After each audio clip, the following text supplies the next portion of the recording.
In the studio, I have Gajendra Kothari, the SIP man of India. आज की date में मैं और मेरी फैमिली लगभग 42 लाख रुपीस पर मंथ की SIP कर रहे हैं। एक ही मकसद, ये 100 करोड़ 50 की उम्र से पहले बनाना है। मेरा एक ही फंड है लाइफ में, वेल्थ अगर बहुत सारी बनानी है तो first principle of investing which is buy low sell high. पिछले 1-1.5 महीने में यूएई के अराउंड जो जियोपॉलिटिकल स्ट्रेस रहा है, कह रही उसके कारण real estate has been impacted. आपको याद होगा 2007-8 में बहुत बुरा हाल हुआ था। अगले 5 साल प्रॉपर्टी के prices were so cheap there, that time I would have bought it. मैं उस वक्त खरीदता जब कोई लोग नहीं खरीद रहे। Now I have AI agents with मी। वो एजेंट आपके लिए पोर्टफोलियो मैनेजमेंट का काम कर सकता है। क्या ये एडवाइजेबल है? ये इन्वेस्टिंग इंटेलिजेंट का गेम नहीं है। तो जो स्टमक के अंदर गुदगुदी होती है ना, तो वो उस वक्त क्लॉड हेल्प नहीं कर पाएगा। उस वक्त आपको एक इंसान चाहिए जिसके पास भाई मेरे इतने पैसे डूब गए, मैं क्या करूं, तो बना रहे, हो सकता तो और डाल। वो जो एडवाइस उस वक्त मिलती है ना, that is $1 million advice. 6.1 crore मैंने टोटल पूंजी डाली थी 10 सालों में। 23 मार्च 2020 को उसकी वैल्यू थी 5.85 करोड़। मैंने कोविड के महीने में सर ऑलमोस्ट 86 लाख रुपीस और डाले थे मार्च महीने में, जब वर्ल्ड खत्म हो रही थी। 18 महीने बाद 5.85 crore became 19 CR।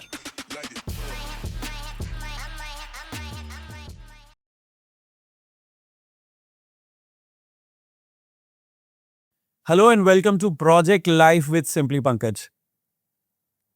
Do you know the definition of an idiot? Dictionary might say it is somebody who's a very naive person. कोई ऐसा इंसान जो बहुत छोटी छोटी बातें कर, कोई ऐसा इंसान जो बहुत ही सीधा और सादा मनुष्य, कोई ऐसा इंसान जो बहुत सीधा सादा है। लेकिन अगर मैं आपसे कहूं कि असम के जोरहाट से एक सीधा सादा मनुष्य आया और एकदम फिल्मी स्टाइल में समंदर के सामने खड़ा होकर कहता है, एक दिन मैं यहाँ पर एक घर खरीदूंगा और यहीं रहूंगा, तो आप कहोगे व्हाट एन इडियट। फिर वो आपको बताता है कि चलो एक काम करते हैं, मैं धीरे धीरे पैसे जोड़ने शुरू करता हूं और 2030 में 100 करोड़ रुपए कमाऊंगा। यू विल अगेन से what an idiot. So before Vidhu Vinod Chopra could find his fourth idiot, we found our one idiot. In the studio, I have Gajendra Kothari, the SIP man of India. So let's welcome Gajendra and ask him, what is Gajendra known for? Thank you Pankaj ji. Let me be honest, इससे पहले आज तक मैंने इतना फिल्मी introduction कभी नहीं सुना मेरे बारे में। बहुत मेहनत की आपने इसके ऊपर, बहुत अच्छा लगा सुनकर।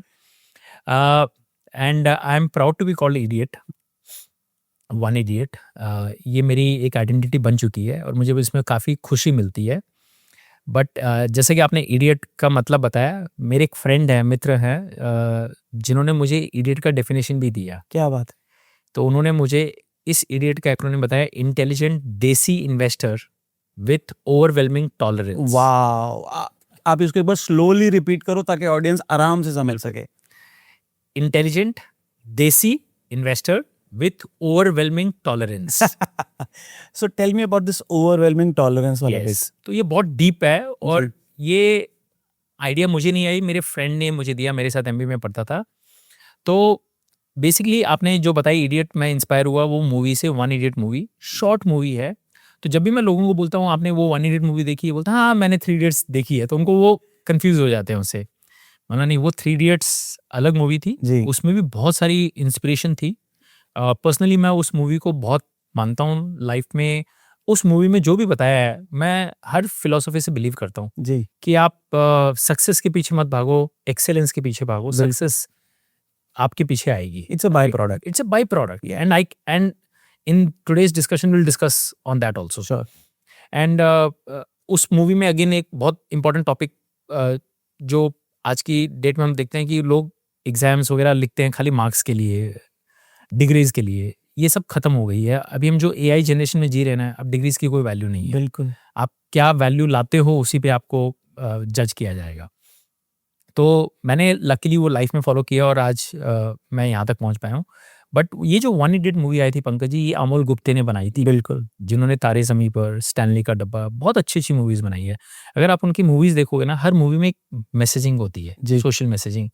तो इस मूवी में मैसेजिंग थी फाइनेंशियल फ्रीडम, कि India has become independent, so why are we dependent on others, right? We should become financially independent too. आज की डेट में चैलेंज क्या देख रहा हूँ मैं, बहुत सारे जो हमारी जनरेशन के थे, वो इस हिसाब से हमारे पेरेंट्स कि पैसे बनाने ताकि मेरी नेक्स्ट जनरेशन को काम नहीं करना पड़े, बिल्कुल। राइट? इन सम सेंस वो हम फिर स्पॉइल्ड जनरेशन बन जाते हैं। और मेरा यही मकसद है कि ये वन इडियट मूवी से मुझे आपको बताना है कि कैसे आप वेल्थ बना सकते हैं, बट इसका मतलब ये नहीं है कि आपके बच्चों को काम ना करना पड़े, उनको भी अपनी वेल्थ बनानी है खुद के तरीके से। ओके, सो उस मूवी में वो जो इडियट होता है he was worth 100 crores, but कोई शो ऑफ नहीं करता था, कोई फ्लॉन्ट नहीं करता था, हवाई चप्पल शॉर्ट्स में घूमता था। और जब वहाँ के जो अपार्टमेंट है उसके बच्चों को जब पता चला कि ये इडियट के पास 100 करोड़ है, they felt very embarrassed and that idiot invited them for lunch, और अपनी सीक्रेट सॉस बताई कि कैसे मैंने ये 100 करोड़ बनाए हैं। तो एक बच्चा उसमें बहुत पास से उसको देख रहा होता है, ऑब्जर्व कर रहा होता है, और मूवी के एंड में ऐसा दिखाते हैं कि वो बच्चे के पास रोल्स रॉयस गाड़ी है, क्या बात। 40-45 की उम्र, बट रोल्स रॉयस गाड़ी है, वो खुद पैदल सब्जी लेने जा रहा है। तो यू नो सेम स्टोरी। तो I said I want to be that idiot, not to buy Rolls Royce and show off कि मैंने रोल्स रॉयस खरीदी है, but to buy Rolls Royce and inspire others कि एक इंसान जो आसाम से आ सकता है। 2004 में मुंबई आया, मेरी फर्स्ट सैलरी 30,000 की थी। वाह। जो भी इंसान मुंबई आता है वो मरीन ड्राइव ज़रूर जाता है। मरीन ड्राइव के सामने जो भी अपार्टमेंट्स बने हुए हैं सी फेसिंग, सबको लगता है यार क्या लाइफ है यहाँ पे, राइट? जो लोग रह रहे हैं क्या लकी होंगे, मुझे भी यहाँ एक दिन रहना है। लाखों करोड़ों लोग आते हैं पंकज जी, एक आध का सपना पूरा होता होगा। एक आधा ही शाहरुख खान बनता है। एग्जैक्टली। तो मैंने भी अपने आप को किया कि काश हम यार मैं रह पाऊंगा यहाँ पे। 2004 में मुंबई आया, इसी एरिया के आसपास में रहता था, 3 दोस्त मिलके हम रहते थे। 2,000 रुपया पर महीने के रेंट पे एक छोटे से घर में रहते थे। उसको घर क्या बोलेंगे, 1 BHK छोटा सा था। कभी नहीं सोचा था कि 10 साल बाद, fast forward 10 years later, I will be staying in one of those houses at Marine Drive. So God has been very kind, Mumbai has been amazing. जो भी मुझे सिद्धि प्राप्त हुई इस शहर ने दी है, ये शहर ने और ये इंडस्ट्री ने, तो I am very blessed. But ये सब खाली सोचने से नहीं आया, मेहनत की है, इसके पीछे बहुत हार्डवर्क गया है, एक विजन रहा है। विजन ये था कि मुझे वन इडियट बनना है, 50 साल की पहले उम्र से पहले 100 करोड़ बनाने हैं, not because I need 100 crore. In fact मैं चाहूँ तो आज भी रिटायरमेंट ले सकता हूँ। मुझे नहीं लगता मेरी लाइफ में 10 करोड़ से ऊपर भी मुझे रिक्वायरमेंट कभी आएगी, बट एक चैलेंज, एक जुनून होता है लाइफ में कि कुछ करके दिखाना है, राइट? और अगर आपकी स्टोरी से लोगों को इंस्पिरेशन मिल सके तो फिर that is life worth living. और आज का जो ये माहौल है जहाँ यूट्यूब के थ्रू आपको पता नहीं कौन आपकी वीडियो देख रहा है, कहाँ देख रहा है, और वो छोटे से शहर में वो इंस्पायर हो सके, तो हमारा आपका जो दुबई से यहाँ आना हुआ और मेरा यहाँ आना हुआ वो सफल है सर। बिल्कुल। सो आई थिंक जो आपने बात की कि भाई God helps those yes, who help themselves, absolutely. right? So at what time did you realize that I need to help myself to be at that level that people say, okay, this one idiot is worth copying? सो मैं जब ये industry में आया ना, मैं यहाँ से नज़दीक जुहू करके एक एरिया है, जी। वहाँ पे मैं बहुत रिच लोगों से मिलता था। तो जब मैं 24 का था, जब मैं मिल के एडवाइस कर रहा था, मैं जॉब करता था, तो मुझे पता चला कि फाइनेंशियल लिटरेसी बहुत कम है। एंड ये 2004 की बात बता रहा हूँ, तब ये सब कोई पॉडकास्ट नहीं होते थे। तो पता चला यार लोगों के पास पैसा बहुत है, लेकिन उनको पता ही नहीं है पैसों को करना क्या है, मैनेज कैसे करना है, वेल्थ कैसे बनानी है। एंड जब मैं 1 घंटा ऐसे इंट्रैक्शन करता ना, तो 1 घंटे के बाद उनको बहुत कन्विक्शन होता था कि यार ये जो लड़का बता रहा है बहुत अच्छा बता रहा है। तो मुझे अपनी स्किल्स रियलाइज़ हुई कि मेरे पास ये स्किल है कि मैं एक अच्छा कन्विंस कर सकता हूँ किसी को। बट उस वक्त ग्रे हेयर नहीं थे राइट, ये कम हेयर नहीं थे, क्योंकि चलो मैं चीज़ें- नो हेयर वाले हाँ, में जी रहा हूँ तो आपकी वैल्यू ज़्यादा है, आपकी आपके वैसे एक्सपीरियंस है। Yeah. मैंने कहा यार अभी 24 साल की उम्र में तो कोई सुनेगा नहीं, 5-10 साल बाद अपने को खुद का काम करना है जहाँ लोगों को एडवाइस करनी है। बट एक चीज़ बताइए, अगर हम लोगों को एडवाइस कर रहे हैं बट वही लाइफ अगर हमने खुद नहीं जी है, तो फिर वो एडवाइस की कोई वैल्यू नहीं है, वो बहुत शैलो एडवाइस है। लोग बोलेंगे आपने तो कुछ किया ही नहीं वैसा। तो मैंने कहा कि मुझे खुद की वेल्थ बनानी है पहले, और उसी तरीके से मुझे लोगों की वेल्थ बनानी है।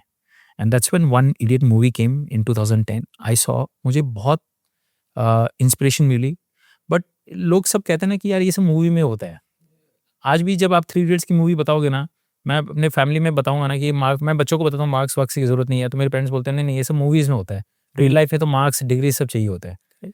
तो मुझे ये ना मिथ तोड़ना था कि नहीं, ये जो मूवी में है ये रियल लाइफ में होता है। तो ये वन इडियट में अगर इसने रोल्स रॉयस गाड़ी खरीदी है तो मुझे भी खरीद के दिखाना है। तो मैंने चैलेंज लिया अपने आप को कि 100 करोड़ बनाने हैं।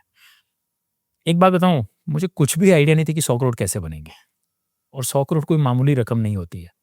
बट मैंने ना कहीं पढ़ा है, belief comes much before capability. True. अगर आपकी बिलीफ ही नहीं है ना तो आप कैसे करोगे, वो हो ही नहीं सकता।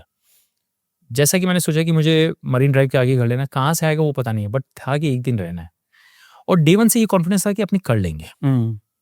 रास्ता पता नहीं बट हो जाएगा। सो मैंने 10,000 रुपये की SIP से चालू किया 2010 में। अच्छा। मैं उस वक्त जॉब में था। बॉम्बे बहुत महंगा शहर है, सब खर्चे निकल बचता कुछ नहीं है। बट मैंने कहा मुझे 10,000 से चालू करना है। तो लोगों ने कहा 10,000 से कहाँ वेल्थ बनेगी, 100 करोड़ की बात कर रहे हो। तो मतलब नहीं, करना 10,000 से, अब बढ़ानी है इसको। और तभी मैंने अपने पेपर्स डाले, जैसे आपने रेजिग्नेशन दिया और आपने खुद का किया, मैंने डाले और हमारी खुद की कंपनी बनाई। बहुत मेहनत की पंकज जी, पहले 5 साल बहुत मेहनत की। सैटरडे संडे को भी लोगों से मिलना और लोगों को बताना, और सिंपल तरीका था, मैंने मेरे पैसे यहाँ डाले हैं, आप भी यहाँ डालिए, लॉन्ग टर्म में वेल्थ बनेगी। धीरे धीरे 50,000 की SIP, 1 लाख, 2 लाख, 3 लाख करते करते आज 15-16 साल हो गए। आज की डेट में मैं और मेरी फैमिली लगभग 42 लाख रुपीस पर मंथ की SIP कर रहे हैं। 42 lakhs पर मंथ की। वाओ।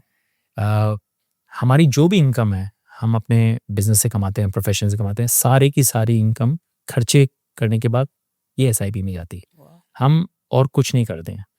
तो ये 16 साल की जो जर्नी है, वन वे फोकस तरीके से हमने की है। एक ही मकसद, ये 100 करोड़ 50 की उम्र से पहले बनाना है। इसका मतलब ये नहीं कि हम अपनी लाइफ कॉम्प्रोमाइज कर रहे हैं। मैं आपसे यही बोलने वाला था एक्चुअली कि एक ऑब्जेक्टिव होता है, जो हमारे पेरेंट्स का लॉजिक था ना कि तुम्हें अगर $100 कमाए हैं तुमने, तो पहले अपने $20 सेविंग के निकाल दो, उसके बाद अपना जीवन निर्वाह करो, राइट? एकदम। लेकिन आज की तारीख में the cost of living has increased so much, the inflation has increased, कि मैं शायद वो $20 नहीं निकाल सकता। तो आपने वो कैसे डिसाइड किया कि मुझे 10,000 से शुरू करनी है? आपने 6 से क्यों नहीं शुरू किया या 15 से क्यों नहीं शुरू किया? बिल्कुल। सो देखिए, अगर 100 करोड़ बनाना है तो शुरुआत तो करनी पड़ेगी जी। ठीक है। मैं ये नहीं कहता कि उस वक्त 10,000 ही बच पा रहे थे, अगर 6 भी बचते तो 6 से शुरुआत करता। फर्स्ट स्टेप लेना बहुत जरूरी है। ट्रू। और फिर लेने के बाद आपको खाली रुकना नहीं, आपको धीरे धीरे बढ़ाना है, क्योंकि आपको ये जर्नी 20 साल में कंप्लीट करनी है। मैं 30 का था, मुझे 50th बर्थडे तक ही मुझे 100 करोड़ बनाने थे। तो मुझे मालूम है कि मेरा जो गैप है बहुत बड़ा है, उसको मुझे क्लोज करना है। तो जैसे से इनकम बढ़ती गई, फिर मैं 10,000 का 25,000 50,000 करते करते बना लिया। खर्चे को मैंने लिमिट में रखे। ऐसे नहीं कि इनकम बढ़ी है तो खर्चे बहुत ज़्यादा बढ़ा लिए मैंने, इस पे मैंने कंट्रोल रखा। एक चीज़ अच्छी क्या रही है पंकज जी, मैंने पूरी लाइफ में आई वुडंट से कि मैंने कंजूसी से बिताया, but I been frugal. When I say frugal, frugal doesn't mean कि आप अपने लाइफ को कॉम्प्रोमाइज करके कर रहे हो। जहाँ आपको लगता है कि यहाँ पैसे खर्च नहीं करने तो क्यों करने। जैसे कि एग्जाम्पल, मेरे घर वाले बहुत पीछे पड़े थे, घर ले लो। ये हर पेरेंट का ऑब्सेशन होता है। हाँ, कि तुम दुबई में रहते हो, तुमने पैसे कमा लिए, कंपनी को शुरू की, घर ले लेता ना, एकदम। तो ये तो बहुत नॉर्मल प्रेशर रहता है। हाँ। हर इंडियन फैमिली जनरली रहता है। तो मैं अंधेरी में रहता था, तो मेरी मम्मी हमेशा कहते थे घर ले लो, घर ले लो, क्योंकि पेरेंट्स कभी भी रेंटल पे रहे ही नहीं है। आसाम में सबके घर होते हैं, अपने अपने होम टाउन में सबके घर होते हैं जी। बट मैंने कहा कि मैं आज अंधेरी में रेंट पे रह रहा हूँ और 35,000 रुपीज़ का हम रेंट देते थे। मुझे अगर वही घर खरीदना था तो 3 करोड़ रुपए लगते थे। मतलब 3 करोड़ कहाँ है अपने पास। और अगर मुझे आज घर लेना है तो मुझे और सबब नॉर्थ में जाना पड़ेगा, तो वहाँ 1-1.5 करोड़ आएगा, कुछ डाउन पेमेंट करूँगा। तो आप चाहते हो मैं इतना पीछे चला जाऊँ? तो मम्मी ने कहा कि नहीं, वहाँ नहीं रह सकते हैं क्योंकि बहुत दूर हो जाएगा फिर। तो मैंने उनको कन्विंस किया हम रेंट पे रहते हैं। फिर 10 साल पहले मैंने फैमिली को कन्विंस किया हम साउथ बॉम्बे चलते हैं। सब लोग हैरान हो गए, बोलते तुम्हारा दिमाग खराब हो गया, सारी दुनिया साउथ से नॉर्थ की तरफ आ रही है, तुम उल्टा जा रहे हो। यहाँ हम 35, जब हम लास्ट अंधेरी में रह रहे तो हमारा रेंट 55,000 पर मंथ था। जब मैंने चर्च गेट शिफ्ट किया तो हमारा रेंट हो गया था 1,10,000 रुपये पर मंथ। डबल 99 लोगों ने बोला कि तुमसे बड़ा बेवकूफ़ नहीं है, तुम पता नहीं कैसे फाइनेंस में हो, वेल्थ में हो, लोग खर्चे कम करते हो, तुम खर्चे बढ़ा रहे हो, तो वेल्थ कहाँ से बनेगी। बट मेरा एक फंडा बहुत क्लियर था कि अगर ये मैं पैसे लगा के टाइम खरीद सकता हूँ तो मुझे टाइम खरीदना Always buy time. Always buy time instead of money. है। पंकज जी, True. दुनिया में God has been very unkind, God has been very क्या कहते हैं उसको, भेदभाव रखता है। किस तरह का भेदभाव? किसी को मुकेश अंबानी के घर में पैदा कर दिया तो किसी को बॉम्बे की चौल में पैदा कर दिया, किसी को अमेरिका में पैदा किया तो किसी को मान लीजिए पाकिस्तान, बांग्लादेश, कहीं पे भी पैदा कर दिया। बट गॉड ने एक चीज में किसी का भेदभाव नहीं रखा, टाइम सबको 24 घंटा दिया है 86,400. एकदम। चाहे आप बिल गेट्स हो, चाहे मुकेश अंबानी हो, 24 घंटे ही है, राइट। तो मैंने कहा मुझे टाइम सबसे फाइनाइट रिसोर्स है, टाइम रहेगा तो पैसे बहुत बना लेंगे, राइट। 2 घंटा अगर मैंने ट्रैवलिंग की ना तो मेरी हेल्थ भी जाएगी, फ्रस्ट्रेशन भी होगा, ट्रैफिक मुंबई की आप जानते ही हैं। तो मुझे ये हर हाल में अवॉइड करना है। मेरी घर पे लड़ाई भी हुई, कोई भी मेरे डिसीजन से अग्री नहीं कर रहे थे, बीवी बच्चे कोई नहीं मान रहे थे, बोले कि तुम बेवकूफ़ हो, अच्छे खासे घर में रह रहे हैं, फिर तुम सब चेंज करके वहाँ जा रहे हो। But trust me, that has been the best decision of my life. आज 10-11 साल से मैं भाड़े पे रह रहा हूँ, मैंने खरीदा नहीं है, क्योंकि खरीदने जाएंगे तो 10-15-20 करोड़ रुपए लग जाएंगे। बॉम्बे में क्या होता है, financially doesn't make sense to own a house, क्योंकि आज मैं जिस घर में रह रहा हूँ, मान लीजिए वहाँ 3-3.5 लाख रुपए का महीने का भाड़ा है, मैं खरीदने जाऊंगा तो 12-13-14 करोड़ का घर है। तो मेरा जो ओनर है साल का मेरे से 3% अर्न कर रहा है। 100 रुपये की अगर आपकी प्रॉपर्टी है तो साल में 3 रुपये बना रहे हो उस पर। मैं अगर इन्वेस्ट कर रहा हूँ जहाँ पे म्यूचुअल फंड्स मान लीजिए, जहाँ पे मुझे 15% का रिटर्न आया है पिछले 16 साल में, तो मैं बेवकूफ़ हूँ कि मैं 15 करोड़ वहाँ से निकाल के यहाँ घर पे डालूंगा और जहाँ पे कोई रिटर्न नहीं आना है, और मैं आज ओनर को 3% ही दे रहा हूँ रेंटल लीज में, जो भाड़े पे। अक्सर लोग क्या सोचते हैं, जैसे ही मैं ये फिगर बताता हूँ 3-3.5 लाख, लोग बोलते हैं बेवकूफ़ है, क्योंकि हर महीने 3.5 लाख पानी में गए। लोग ये नहीं समझ, देयर इज नथिंग दुनिया में ना, कभी भी वेल्थ को एब्सोल्यूट तरीके से मेजर नहीं करनी चाहिए। आपके पास 100 करोड़ है, आप अमीर हो या गरीब, इट डिपेंड्स कि सामने वाला 500 करोड़ है ये क्या है, right. It is all relative. तो मैं 15 करोड़ का घर खरीदने जाऊंगा, इससे अच्छा मैं अगर 3 लाख रुपए मैं भाड़ा दे रहा हूँ, that is far more better decision. Now it may not work in other cities, but it works very well in Bombay. I have a different contrasting Yes, opinion to please. this one actually. So similar to Mumbai, I'm comparing Dubai, Correct. where a real estate earning from a rental income is approximately 7 to 8%. Yes. In places like Ras Al Khaimah, where Vivek Oberoi and B&W Developments are investing a lot, it is Absolutely. 10 to 12 at times as well, Right. right? So in that place, an economy which is primarily on real estate, Correct. why should I not buy a house Yes. and get returns out of it? Fantastic. See देखिए, एक चीज हमेशा life में समझिए, money is a very finite resource, true, है ना। तभी economics concept आता है कि आप उस पैसों को क्या बेस्ट यूटिलाइज करते हैं। तो आपके पास ऑप्शन होनी चाहिए कि ये पैसे मैं जहां भी इन्वेस्ट कर रहा हूँ, मुझे हाईएस्ट रिटर्न कहाँ से आ सकता है विथ रीजनेबल रिस्क। एक ऑप्शन प्रॉपर्टी है, एक ऑप्शन म्यूचुअल फंड्स है, ये इक्विटीज है, गोल्ड भी है, क्रिप्टो करेंसी है, 5-6 ऑप्शन होते हैं। ये एक ऑप्शन आपको बिजनेस भी होता है, वो भी एक इन्वेस्टमेंट होता है, और हम सब पे बात करेंगे जी। तो चलो पहले प्रॉपर्टी पे बात करते हैं। प्रॉपर्टी की बात करते हैं, क्योंकि वो एक सबका फेवरेट टॉपिक होता है। देखो प्रॉपर्टी इस समय बहुत ज्यादा रेलेवेंट टॉपिक मेरे लिए खासकर इसलिए, हाँ, बिकॉज पिछले 1-1.5 महीने में यूएई के अराउंड जो जियोपॉलिटिकल स्ट्रेस रहा है, करेक्ट, उसके कारण real estate has been impacted, yes, right? And you as an outsider, somebody who comes from that finance domain, correct, are looking at UAE with a different lens now yes, from 45 days ago. Yes. So what is the impact you are seeing in the real estate in Dubai right now, let's say? सो मेरे लिए बहुत simple है, मैं जहाँ भी investment करता हूँ, मुझे ये है कि can I make 12 to 14% return Okay. Over a long term. मैं शॉर्ट टर्म देखता भी नहीं हूँ। What is the definition of a long term? Minimum 5 years, Minimum 5 years. Right. Generally the game that I am playing right now, my idea is very simple. जो भी wealth मैंने बनाई है, ये बनाना है अगले 25 साल तक। Can I earn 15% compounded return on this capital? अगर ये मैंने अचीव कर लिया ना, तो बेशुमार वेल्थ बन जाएगी, because I am playing the long game. अब देखते हैं प्रॉपर्टी में क्या वो आ सकता है क्या। So you know property better because you have been in Dubai और यूएई फॉर लॉन्ग टाइम। तो 7-8% is a very good rental yield, true, very good rental yield. Okay, property से 2 तरीके से आप इनकम कमाते हो, एक तो rental yield plus capital appreciation. Dubai में एक और अच्छा फायदा है कि कैपिटल गेन्स टैक्स भी नहीं है, Correct. तो अगर ये दोनों का मिला के अगर आप 12 to 14% रिटर्न आप बना पाते हो over a 5 year period, then it's a very good investment. which is less than the inflation. No which this return is far better than inflation. Yeah, Dubai में इन्फ्लेशन 6-7% रहेगा, yeah, महंगाई वहाँ भी है, 7% वहाँ रहेगा. true. और बट 7% आपने रेंटल यील्ड में कमाया तो चलो वो इन्फ्लेशन में निकल गया, बट 5% आपने कैपिटल अप्रिसिएशन भी अगर किया Correct. तो 12 से 14% है, then it's a good property. But India में प्रॉब्लम क्या है मैं आपको बताता हूँ. जो प्रॉपर्टी में मैं रह रहा हूँ अभी, जो मेरे मकान मालिक ने वो प्रॉपर्टी आज से 25 साल पहले 5 करोड़ में खरीदी थी, Hmm. और 5 का अब जाके 12, 13, 14 हुआ है, तो हार्डली 3 या 4% अप्रिसिएशन हुआ है. Oh. हार्डली 3 या 4. तो 3 या 4% अप्रिसिएशन, 3% रेंटल यील्ड, 6 या 7% रिटर्न बना है, Hmm. राइट. और ये भी जो रेंट दे रहा हूँ उनको तो टैक्स देना है ना उस पे, Correct. तो फिर हाथ में तो 5% से ऊपर कुछ आएगा और आप नहीं. ना मेंटेनेंस पे कर रहे हो. कुछ नहीं.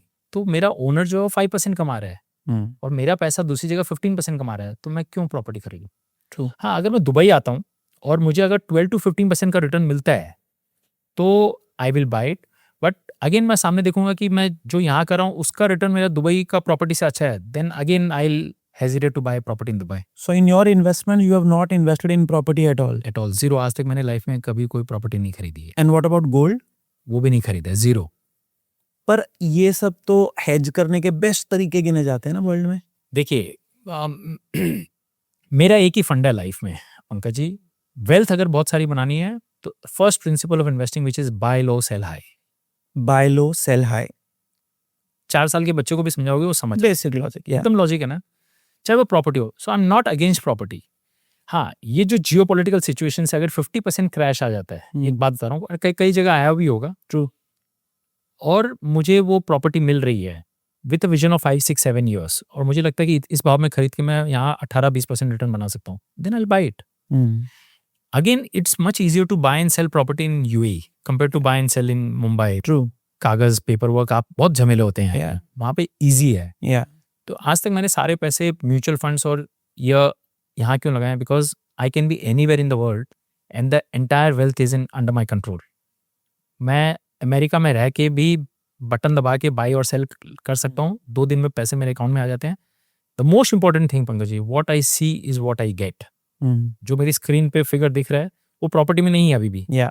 राइट. आपको लग रहा है ये वैल्यू, आप बेचने जाओगे, depending on how desperate you are और how desperate the buyer is, वो भाव पता चलता है.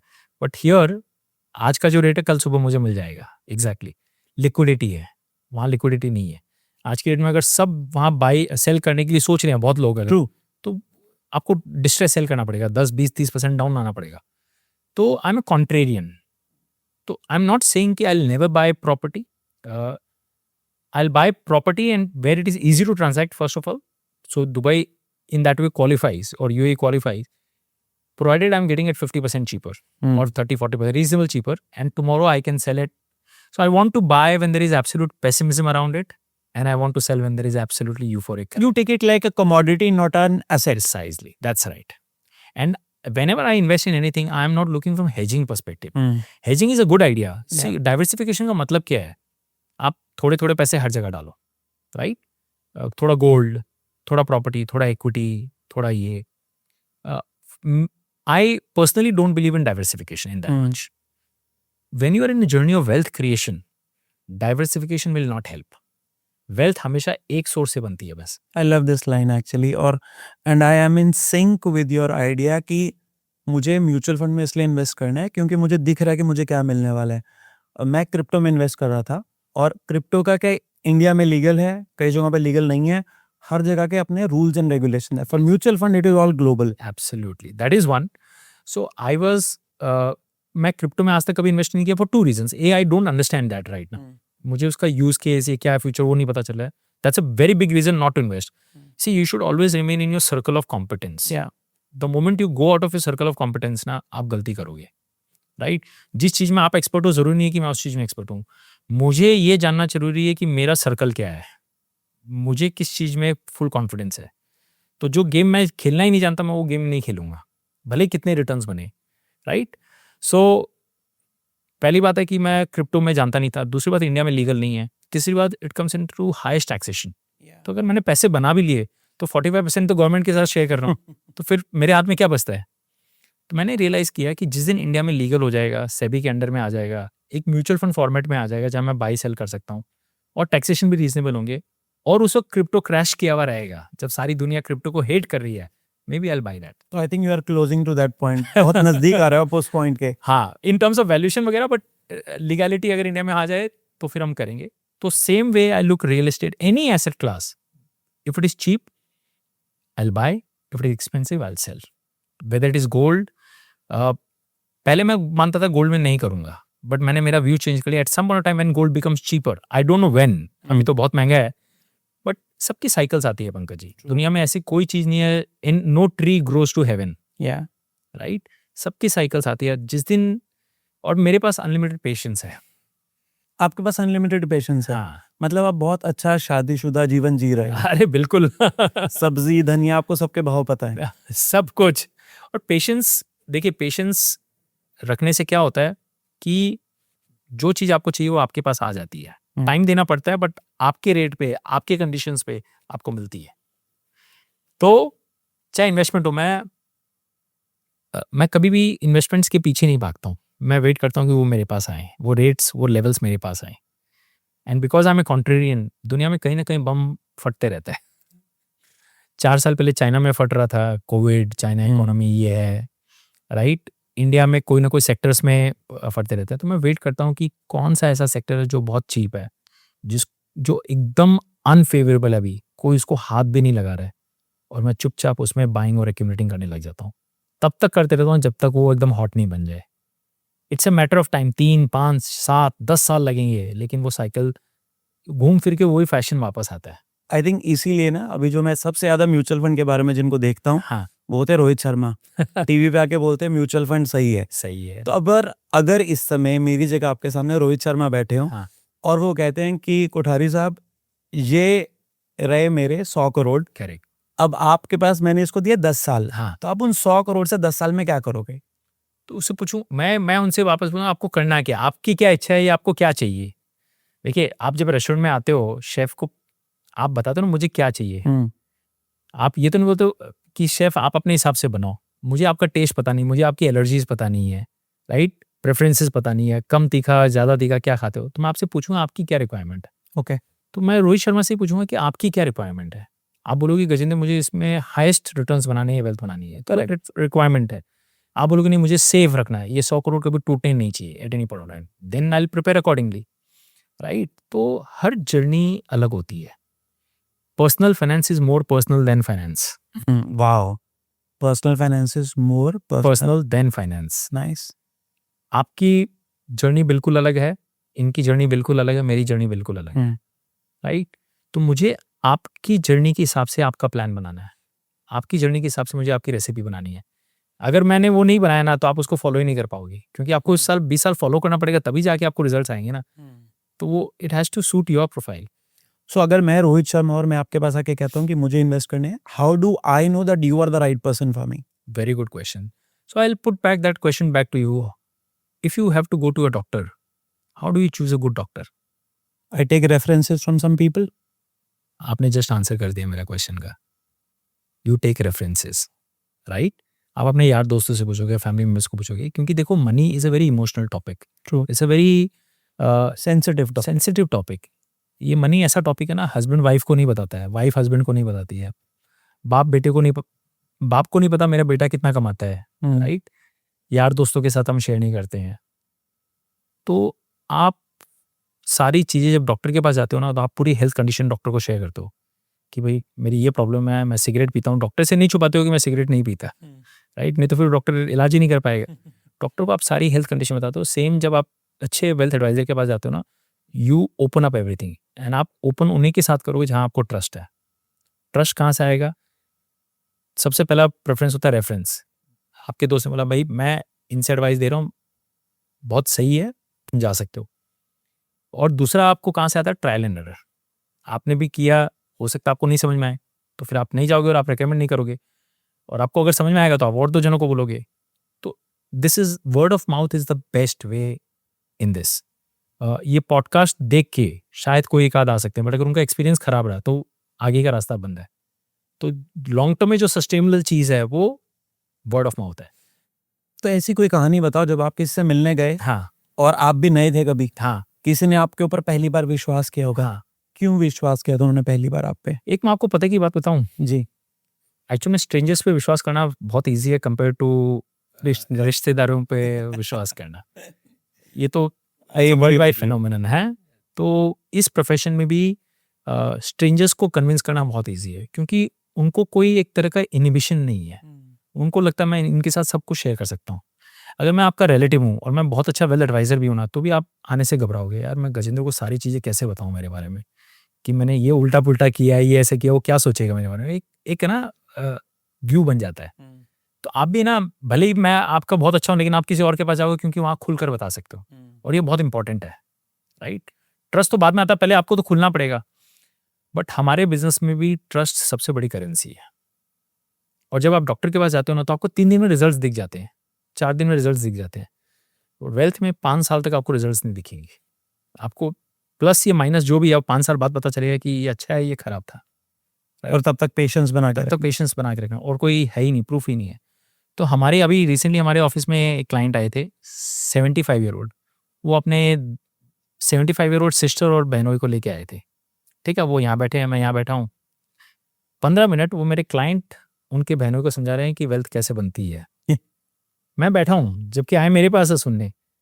गजेंद्र भाई के पास जाओगे तो 10 साल कुछ पूछ नहीं सकते हो, 10 साल तक तुमको बने रहना है, बीच में पैनिक नहीं करना है। मार्केट्स 100 के 80 होंगे, ये सब होएगा। अगर ये प्रिपेयर हो तो ही इनके साथ काम करना, नहीं तो मत करना। मुझे इतनी खुशी हुई कि जिन्होंने ये लाइफ में एक्सपीरियंस किया वो बता रहे हैं। तो this is the kind of brand ambassador we want, कि हमारे क्लाइंट हमारी वाली भाषा लोगों को समझाए। अगर वो फिर लेके आएंगे तो वो सामने वाला आदमी कभी जाने वाला नहीं है, because that person is coming with the right set of expectations. वो 6 महीने बाद नहीं पूछेगा कि मेरा कम हो गया है, ज्यादा हो गया। आज की तारीख में जो हमारे जेनजी हैं, वो 20-21 साल की उम्र से कमाना शुरू कर देते हैं, Yes. पर उनके लाइफस्टाइल के खर्चे बहुत हैं, राइट। तो अगर किसी के 50,000 रुपए सैलरी है यहाँ पे, तो उसको किस एज से इन्वेस्ट करना शुरू करना चाहिए और कितने से इन्वेस्ट करना चाहिए? The best time to start investing is today. जिस दिन आपने कमाना चालू किया। मैंने 24 साल में शुरू किया, बट मैंने डालना चालू किया 30 साल में। 6 साल में बहुत बड़ी बेवकूफ़ी की, क्योंकि कोई बताने वाला नहीं था, ऐसे तरह के कोई मीडियम भी नहीं थे। तो अब जब मैं हाइंडसाइट में देखता हूँ, मैं मेरे बच्चों को बोलता हूँ तुम, और मैंने बच्चों का चालू भी कर दिया, उनको इन्वॉल्व भी कर दिया, अब उनको सब पता है। तो चाहे आपकी उम्र 18 साल है, 15 साल है, 20 साल है, उस दिन से आप शुरू करो। और ये इतना ईजी टॉपिक और डिस्कशन है, इसमें कोई कॉम्प्लेक्स चीज़ नहीं है, राइट। और एक बार आपको 1-2 साल प्रोसेस पता चल जाए, फिर आपको कैरी करना बहुत ईजी है, कंटिन्यू करना। तो एक बिगिनर के लिए क्या प्रोसेस है वो? 21 साल के अगर आप 50,000 कमा रहे हो आप, तो आपको ये देखना है कि ये जो पैसे मैं बचा रहा हूँ, ये क्या पर्पज़ के लिए है। हो सकता है आपको 1 साल बाद आईफोन खरीदना है, 3 साल बाद घूमने जाना है। जो गोल है उसके लिए आप कीजिए। बस एक मेरी रिक्वेस्ट है, आप 10% या 20% जो भी बचाते हैं, मान लीजिए 50,000 कमा रहे हैं आप, 10,000 बचा पा रहे हैं, ठीक है। मैं उसमें से बोलूँगा कि उसमें से 1,000 रुपए आप ऐसे फंड में डालो जिसको आप कभी निकालोगे नहीं लाइफ में, कभी नहीं निकालोगे। और उसका पर्पज़ क्या है? देखो, बाकी जो आप 10,000 डाल रहे हो ना, वो शायद 2 साल बाद, 3 साल बाद, 4 साल बाद निकाल लोगे आप। तो जब आप निकाल रहे हो ना पैसे, तो आप उस प्रोसेस कंपाउंडिंग को तोड़ रहे हो। तो आपको कभी इस चीज़ का ना रिजल्ट ही नहीं पता चलेगा कि लॉन्ग टर्म में क्या होता है। मैं क्यों आपसे प्रॉमिस मांग रहा हूँ, 1,000 रुपए की एसआईपी को आप कभी तोड़ना मत, और आपके लिए कोई मायने भी नहीं रखती है। इससे आपकी तस्वीर मतलब मिरर बन जाएगी सामने। ये एसआईपी आपको बताएगी कि देखो लॉन्ग टर्म में क्या पावर होता है, और आपको रोज़ दिखेगी। तो आपको पता चलेगा कि मुझे लॉन्ग टर्म में फिर जितना कम हो सके तोड़ना है, अगर जब तक रिक्वायरमेंट पूरी ना हो। बाकी जो आपकी एसआईपी है, गोल बेस्ड करो कि 2 साल। मैं ये नहीं कहता कि आप आईफोन मत खरीदो और सारा पैसा एसआईपी में डाल दो। मैं ये नहीं कहता कि आप 3 साल क्यों घूमने जा रहे हो, आप रिटायरमेंट ले लो ये फाइनेंशियल वीडियो में। वो नहीं, आपको आज भी लाइफ जीनी है, और आपको 10 साल बाद की भी प्लानिंग करनी है।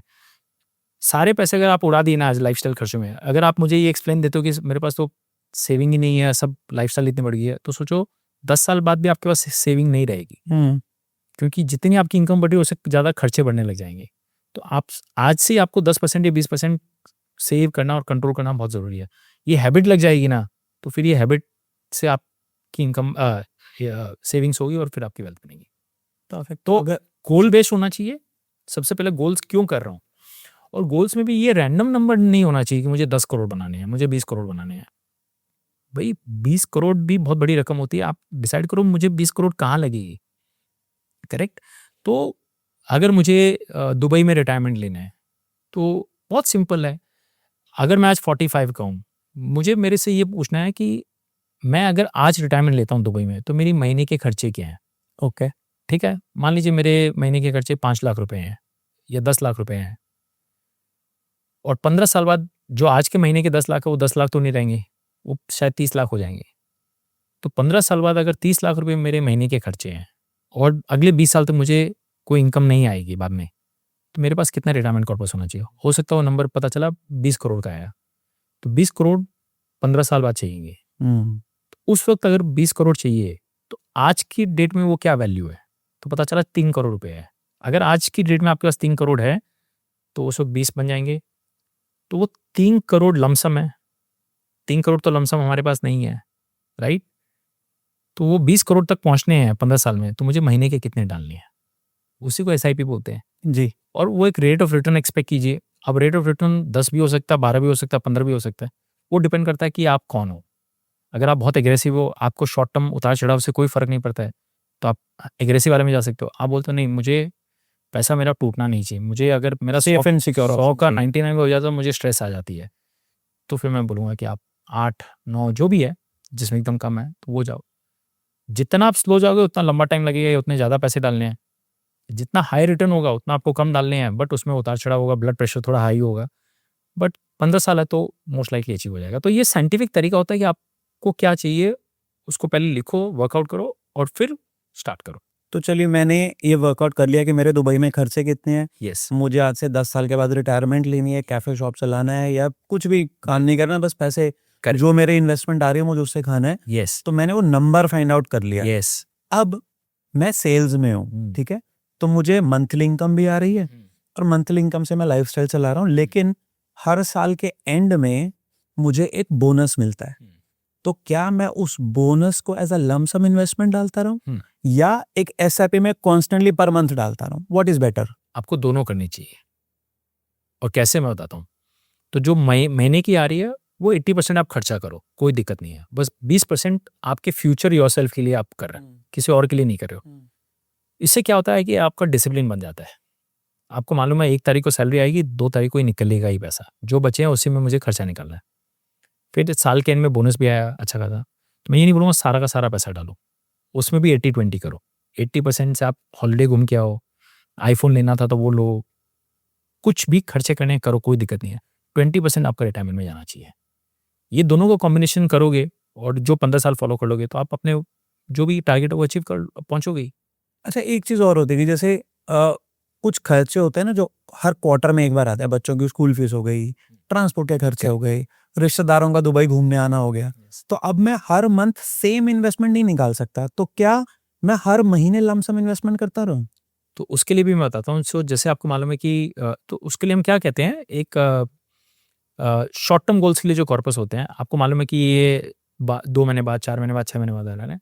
तो जो 20% मैंने आपके ओवरऑल सेविंग ही आज 20% है, मान लीजिए 50,000 आप कमा रहे हो, जो भी है 20% आप, तो उसमें से फिर 15% आप लॉन्ग टर्म रिटायरमेंट के लिए करो, 5% का आप शॉर्ट टर्म कॉर्पस बना रहे हो, ताकि जब जब ये खर्चे आए तो यहाँ से निकले।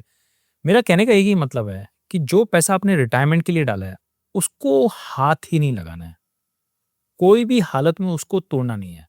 द मोमेंट आपने उस बकेट से पैसा निकालना चालू कर दिया ना, आपका वो लीकिंग बकेट हो जाएगा। फिर आपका कभी वो रिटायरमेंट आप जो टाइम कर रहे हो वहाँ अचीव ही नहीं हो पाएगा। तो जितने आपके मीडियम टर्म गोल्स है उसकी हर चीज़ के लिए गोल अलग बनाओ। मुझे आईफोन खरीदना है तो अलग गोल है, मुझे घूमने जाना है तो अलग गोल है, मुझे घड़ी खरीदनी है 10 लाख रुपए की तो उसका अलग गोल है। अब आप प्रायोरिटी दो कि मेरे लिए ये 5 गोल में नंबर 1 प्रायोरिटी क्या है, नंबर 2 प्रायोरिटी क्या है, नंबर 3 प्रायोरिटी क्या है। तो अगर मेरी फर्स्ट 3 प्रायोरिटी में मेरे सारे पैसे खत्म हो रहे हैं तो मैं वेट करूंगा, जब कुछ और बोनस आएगा, कुछ आएगा, तभी मैं इसमें 2 में डालूंगा। ये क्लैरिटी जिस दिन आपके लिए आ गई ना, तो बाकी कैसे बनेगा पैसा सब बहुत छोटी चीजें हैं। 90% ये जो वर्क है ये आप में क्लैरिटी आनी जरूरी है, ये वेल्थ एडवाइजर नहीं दे सकता। वेल्थ एडवाइजर खाली आपको रास्ता बता सकता है कि कैसे जाना है। एंड एक चीज और हमेशा याद रखिए, wealth advisor will always be, जैसे आप गाड़ी चलाते हैं ना, आप हमेशा ड्राइवर आप ही रहोगे, स्टीयरिंग आपके हाथ में रहेगी। आप ये नहीं बोलोगे कि गजेंद्र भाई आप ही देख लो, अभी मैं आई विल बी योर नेविगेटर। मेरे पास मैप रहेगा, मैं आपको रास्ता दिखाऊंगा, देखो आपने गलत टर्न लिया, अभी वापस गाड़ी घुमाओ। आप कोई मिस्टेक ना करो, बस मैं वही आपको बताने वाला रहूंगा। मुझे पता कैसी फीलिंग आ रही है आपसे बात करके कि महाभारत का सीन चल रहा है, आप तो बस सारथी हो, कृष्ण हो, हम लोग अर्जुन पीछे बैठे हैं, बस बता रहे किधर बाण चलाना बता दो। Exactly the point. क्योंकि कृष्ण भगवान को मालूम सब है, सारा स्टेज मालूम है, बट वो उन्होंने प्रॉमिस किया था कि मैं कोई शस्त्र नहीं उठाऊंगा। हम्म, बस उन्होंने खाली अपनी गाइडेंस से पूरा महाभारत युद्ध को फेर दिया। किस ओपोनेंट के साथ कब लड़ना है, उसकी क्या वीकनेस है, उसकी क्या स्ट्रेंथ है, वो मास्टर प्लानिंग हमारी काम है, बट करना सब कुछ आपको है। और देखिए क्या होता है ना, because money is very emotional, आप खुद से करने जाओगे, there will be lot of mistakes, right. कौन इंसान अपना पैसा टूटता हुआ देखना चाहता है कि 100 के 90 हो गए? फिर आपका माइंड कुछ कहेगा कि बस कुछ गलती हो रही है, अभी निकाल लो। कोविड में लग रहा है कि यार ये दुनिया खत्म हो जाएगी, तो जो बचे हैं वो भी निकाल लो। But someone who is seen the market for 20 years 30 years, right, जिन्होंने ऐसी साइकिल होती देखी है। और मेरा एक ही चीज मानना है लाइफ में, the world only appears to be ending every now and then, right.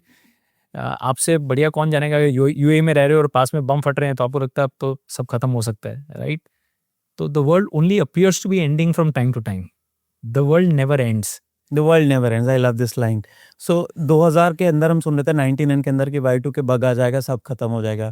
फिर 2006, 2012, 2030 की अब कहानियां सुने, 2026 भी कोविड में सुना सब खत्म हो जाएगा, करेक्ट है ना, जिंदगी नहीं बचेगी, वायरस सबको खत्म कर देगा। और आज हम सब कोविड को भूल गए हैं। अभी हम बोल रहे हैं कि ईरान इराक में सब वहाँ खत्म हो जाएगा, फिर हम बोल रहे हैं कि AI सब जॉब खा जाएगा, कुछ नहीं होएगा।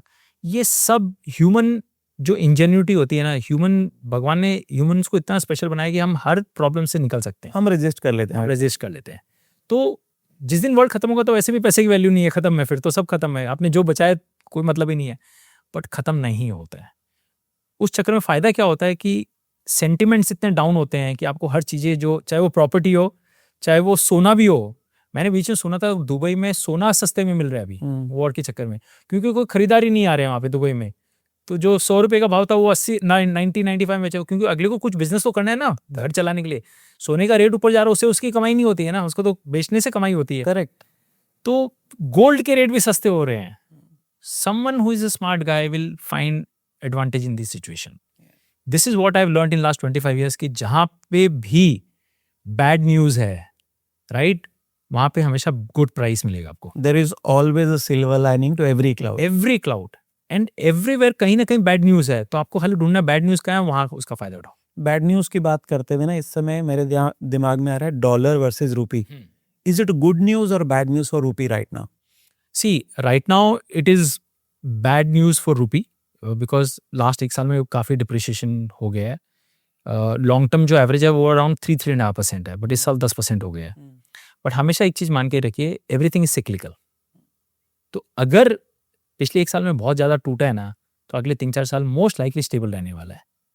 बट लोग क्या सोचते हैं, अरे एक साल में 10% टूट गया तो रूपी खराब है एकदम, आगे भी और टूटेगा। ऐसा नहीं होता है। आप रूपी का भी अगर ग्राफ देखोगे ना, 3-4 साल स्टेबल रहता है, 1-2% टूटता है, फिर एक साथ में सीधा 6-7-8% टूट जाता है, तो आपका एवरेज थिंग कर देता है। तो पिछले एक साल में बहुत टूटा है, तो मोस्ट लाइकली जो हिस्टोरिकल उसके हिसाब से 3-4 साल अच्छे जाने वाले हैं। तो इफ आई एम समवन, तो मुझे आज मैं रुपया से निकाल के डॉलर में नहीं डालने वाला सारा पैसा। ये बहुत बड़ी गलती जस्ट बिकॉज एक साल में हुआ है। और ये ना, ये अच्छे से अच्छे मेरे जो क्लाइंट है ना, जो पढ़े लिखे भी हैं, वो इस ट्रैप में फंस जाते हैं। मेरे दुबई में कुछ क्लाइंट हैं, अरे गजेंद्र भाई इतना वो क्या इंडिया में डाल के क्या मतलब है, इंडिया का मार्केट भी अच्छा नहीं किया और डॉलर से भी हमारी वाट लग गई है, तो हमें तो सब निकाल के अब यूएस में डालना है। बोला सर आप बहुत बड़ी गलती कर रहे हो। एक तो आप उस मार्केट से निकाल रहे हो अभी जो 2 साल से एकदम अच्छा नहीं किया, नहीं आप बॉटम पे निकाल रहे हो, और उस टाइम पे निकाल रहे हो जब वो करेंसी भी अच्छा नहीं की, तो डबल वैमी ले रहे हो।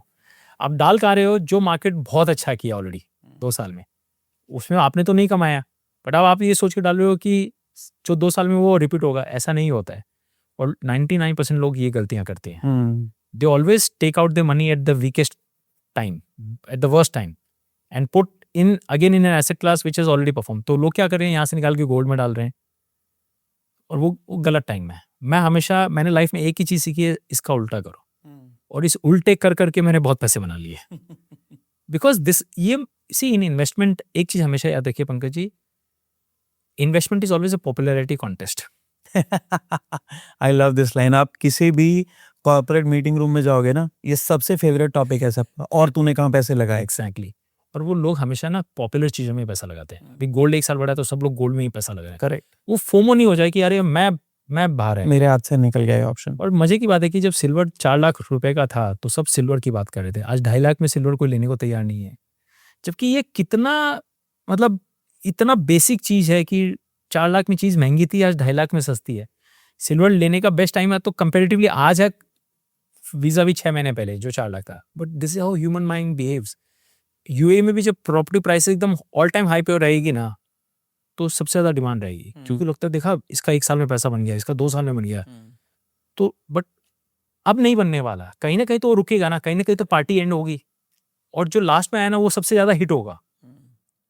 मुझे पता नहीं कि आप 2007-8 में दुबई में थे क्या? नहीं थे। आपको याद होगा जी, 2007-8 में बहुत बुरा हाल हुआ था इकोनॉमिक। लोगों ने गाड़ियां छोड़ के फ्लाइट पकड़ के इंडिया आ गए थे। रेंट जो प्रॉपर्टी के भाव दिए नहीं दिए कुछ नहीं, छोड़ के आ गए थे। और अगले 5 साल प्रॉपर्टी के prices were so cheap there. If I were that time I would have bought it. मैं उस वक्त खरीदता जब कोई लोग नहीं खरीद रहे। तो अगर ये फिलॉसफी आप रखोगे ना तो लाइफ में बहुत पैसा बनाओगे। इन्वेस्टिंग में what is popular is never profitable. What is unpopular, what is unfavourable, जो आज कोई नहीं ले रहा ना वो लोगे तो ही पैसा बनेगा।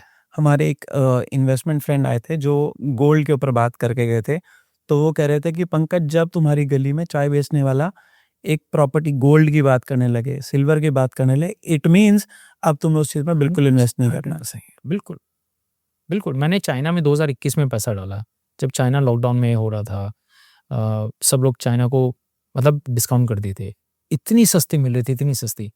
बस एक ही फंडामेंटल फिलॉसफी होना चाहिए कि ये इकोनॉमी खत्म नहीं होगी, राइट। ये प्रॉपर्टी में डालो, ये प्रॉपर्टी खत्म नहीं होगी, तो फिर साइकिल जब आएगी तब आप पैसे बनाओगे। बट वो उस वक्त आपको 40, 50, 60% सस्ती मिल रही है। See in the investing game if you have to win you have to know margin of safety. अगर हम ये पॉडकास्ट 11 बजे शुरू करने वाले हैं तो अगर आप 10:30 बजे आओगे तो ही आधे घंटे की मार्जिन ऑफ सेफ्टी है। आप सोच सकते हो, आप हरी में नहीं हो। अगर आप लेट आए तो आपको तो स्टार्ट करना है। लाइफ में हर चीज़ में आपके पास मार्जिन ऑफ सेफ्टी होनी चाहिए। मैं ये नहीं कहता हूँ कि हम सबके डिसीजंस राइट होते हैं। मैंने 100 रुपये की चीज़ 50 में खरीदी, पता चला वो 0 भी होगी, हो सकती है, बट कम से कम मेरा नुकसान फिर 50 का ही है, नॉट 100 का, क्योंकि मैंने 50% मार्जिन ऑफ सेफ्टी बना के रखी थी। तो मैं लाइफ में हर चीज़ मार्जिन ऑफ सेफ्टी देखता हूँ कि हाईएस्ट मार्जिन ऑफ सेफ्टी कहाँ है। आप ग्रोथ के ऊपर में अभी बात कर रहे थे, जैसे म्यूचुअल फंड मार्केट से ग्रोथ की, तो एक बहुत पॉपुलर टर्म होता है AUM कहते हैं जिसको, assets under management. So India का इस समय AUM is around close to $10 trillion, right. US is around $30 trillion. So क्या Indian economy is the second largest economy in the world? So देखिए, इंडिया की म्यूचुअल फंड इंडस्ट्री अभी भी US के market में बहुत छोटी है। ओके, बहुत। इंडिया का स्टॉक मार्केट भी वर्ल्ड का सिर्फ 3% है, इंडिया की GDP 3% है। तो वर्ल्ड के संदर्भ में India still a very small cap stock, right. But हमेशा मैंने ये माना है कि in the long term small cap actually gives you the highest returns. मेरा जो पोर्टफोलियो आप देखोगे उसमें large cap, mid cap, small cap है। Highest exposure is in small cap. Small cap में क्या होता है कि आपको ग्रोथ होने का चांस, फर्टिलिटी भी ज़्यादा होती है, ग्रोथ के भी चांसेस ज़्यादा होते हैं, राइट। तो इंडिया में मैं आपको जस्ट बताता हूँ, आज mutual fund industry 80 lakh crore है, जो हम फिगर बता रहे हैं। जब मैंने इंडस्ट्री ज्वाइन की थी it was hardly 1 lakh crore. 22 साल पहले 80x ग्रोथ हुआ है। बट मुझे अभी भी लगता है ये टिप ऑफ द आइसबर्ग है। इंडिया में आज भी सिर्फ 6% लोग म्यूचुअल फंड में पैसा डाल रहे हैं। True, right. By the way Pankaj ji, मैंने पिछले 15 साल में SIP लमसम सब डाले हैं। I made 15% compounded returns in INR terms. तो चलो आप उसको डॉलर में ले लो, 3% घटा लो तो 12%। 12% is not bad, right. And bye the way it is, in my opinion, it is the safest investment that I have done. My money is in 500 companies of India. Mutual fund में 1 में डालते तो 50 में जाता है, correct. तो अगर आपके पास 5-7 है तो आपने ऑल पूरी इकोनॉमी। तो ये 500 कंपनीज अगर बंद होगी ना तो मेरा पैसा 0 होगा। तो if you are an Indian, even if you are living in Dubai, if you have faith in India कि अगले 25-30 साल में इंडिया अच्छा करेगा, 2047 हम 100 ईयर्स मनाने की बात कर रहे हैं, हम लोग डेवलप्ड इकोनॉमी की बात कर रहे हैं, और हमारे देश में हर पैरामीटर्स में हम बाकी वर्ल्ड से नीचे ही हैं। Number of ownership of cars, घर, पासपोर्ट्स, हर चीज़ में हम ऊपर ही जाने वाले हैं। तो अगर हर चीज़ में प्रॉब्लम है तो यानी कोई ना कोई सोल्यूशन देने वाला भी होगा, तो जो सोल्यूशन देगा वो पैसे बनाएगा। आपका काम क्या है, जो सोल्यूशन प्रोवाइडर्स है उनमें आप पैसे डाल रहे हो थ्रू दिस 500 कंपनीज, तो यू ऑटोमेटिकली बिकम रिच। तो आज जैसे 6% इंडियंस म्यूचुअल फंड में पैसा डाल रहे हैं सर, और आज हमारी ये हालत है कि हम मैनेज नहीं कर पा रहे हैं। मतलब demand is far higher than supply. अच्छे लोग नहीं है या बहुत कम लोग हैं जो एडवाइस कर सकते हैं। तो जिस दिन 6% का 12% हो जाएगा तो मेरा तो डिवोर्स हो जाएगा सर। घर ही नहीं जा पाऊंगा, तो वाइफ बोलेगी भाई तुम तो बस इसी में लगे हुए हो। But that is the reality. इतना काम है क्योंकि हर इंसान को वेल्दी बनना है। देखो सर, जब पैसे कम होते हैं तो अलग प्रॉब्लम होती है, जब पैसे बन जाते हैं तो अलग प्रॉब्लम आ जाती है। अब आपको ये स्ट्रेस है कि पैसे मैनेज कैसे करूं, बचा के कैसे रखूं, है ना। तो you need someone and good advisor. तो if you are trustworthy, आप अच्छा काम करो। और ये प्रोडक्ट का सर 25 साल का ट्रैक रिकॉर्ड है। And one thing let me tell you, SEBI जो रेगुलेटर है, it is one of the most strictest regulator in the world. True. तो इसीलिए आज मेरी पूरी वेल्थ म्यूचुअल फंड है ना, मुझे रात को बहुत प्यार से नींद आती है। मुझे मालूम है यहाँ कोई फ्रॉड नहीं हो सकता है। मार्केट अप डाउन हो सकते हैं बट वो तो मुझे पता ही है कि it's a nature of the game. But मुझे मालूम है कि चोरी नहीं हो सकता है। बैंक में जैसे हम फ्रॉड सुनते हैं या ऑनलाइन डिजिटल स्कैम, अरेस्ट, यहाँ ये सब नहीं हो सकता है। और मैं 22 साल इसमें बिताए हैं, आज तक कोई मैंने देखा नहीं है। और सेबी हमेशा 2 कदम आगे रहता है। कुछ भी उनको डाउट रहता है ना तो वो और स्ट्रिक्ट रूल्स पहले ही ले आते हैं, तो चांस ही नहीं है। तो जब ये इंडियन इकोनॉमी पे आपको विश्वास है कि 15-20 साल में हो जाएगा, और मेरा एक्सपेक्टेशन है कि 14-15% रिटर्न बन जाए तो मैं खुश हूँ। मुझे 25% नहीं चाहिए, मुझे 20 नहीं चाहिए। वो आए तो ठीक है बट वो नहीं है। मुझे ऐसा गेम नहीं खेलना है कि जहाँ मेरा, so I want to play asymmetric game. What is asymmetric game? Where my downside is limited but my upside is unlimited. तो मेरा 100 का 80 हो चलेगा टेम्परेरी, बट 100 का फिर 200 होना चाहिए, 250, 300 होना चाहिए।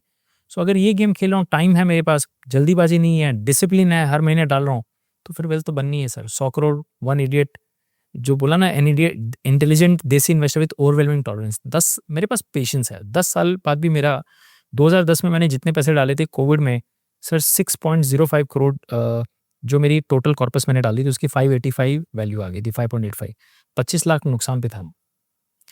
6.1 करोड़ मैंने टोटल पूंजी डाली थी 10 सालों में। 23 मार्च 2020 को उसकी वैल्यू थी 5.85 करोड़। नींद आ रही थी फिर आप आराम से।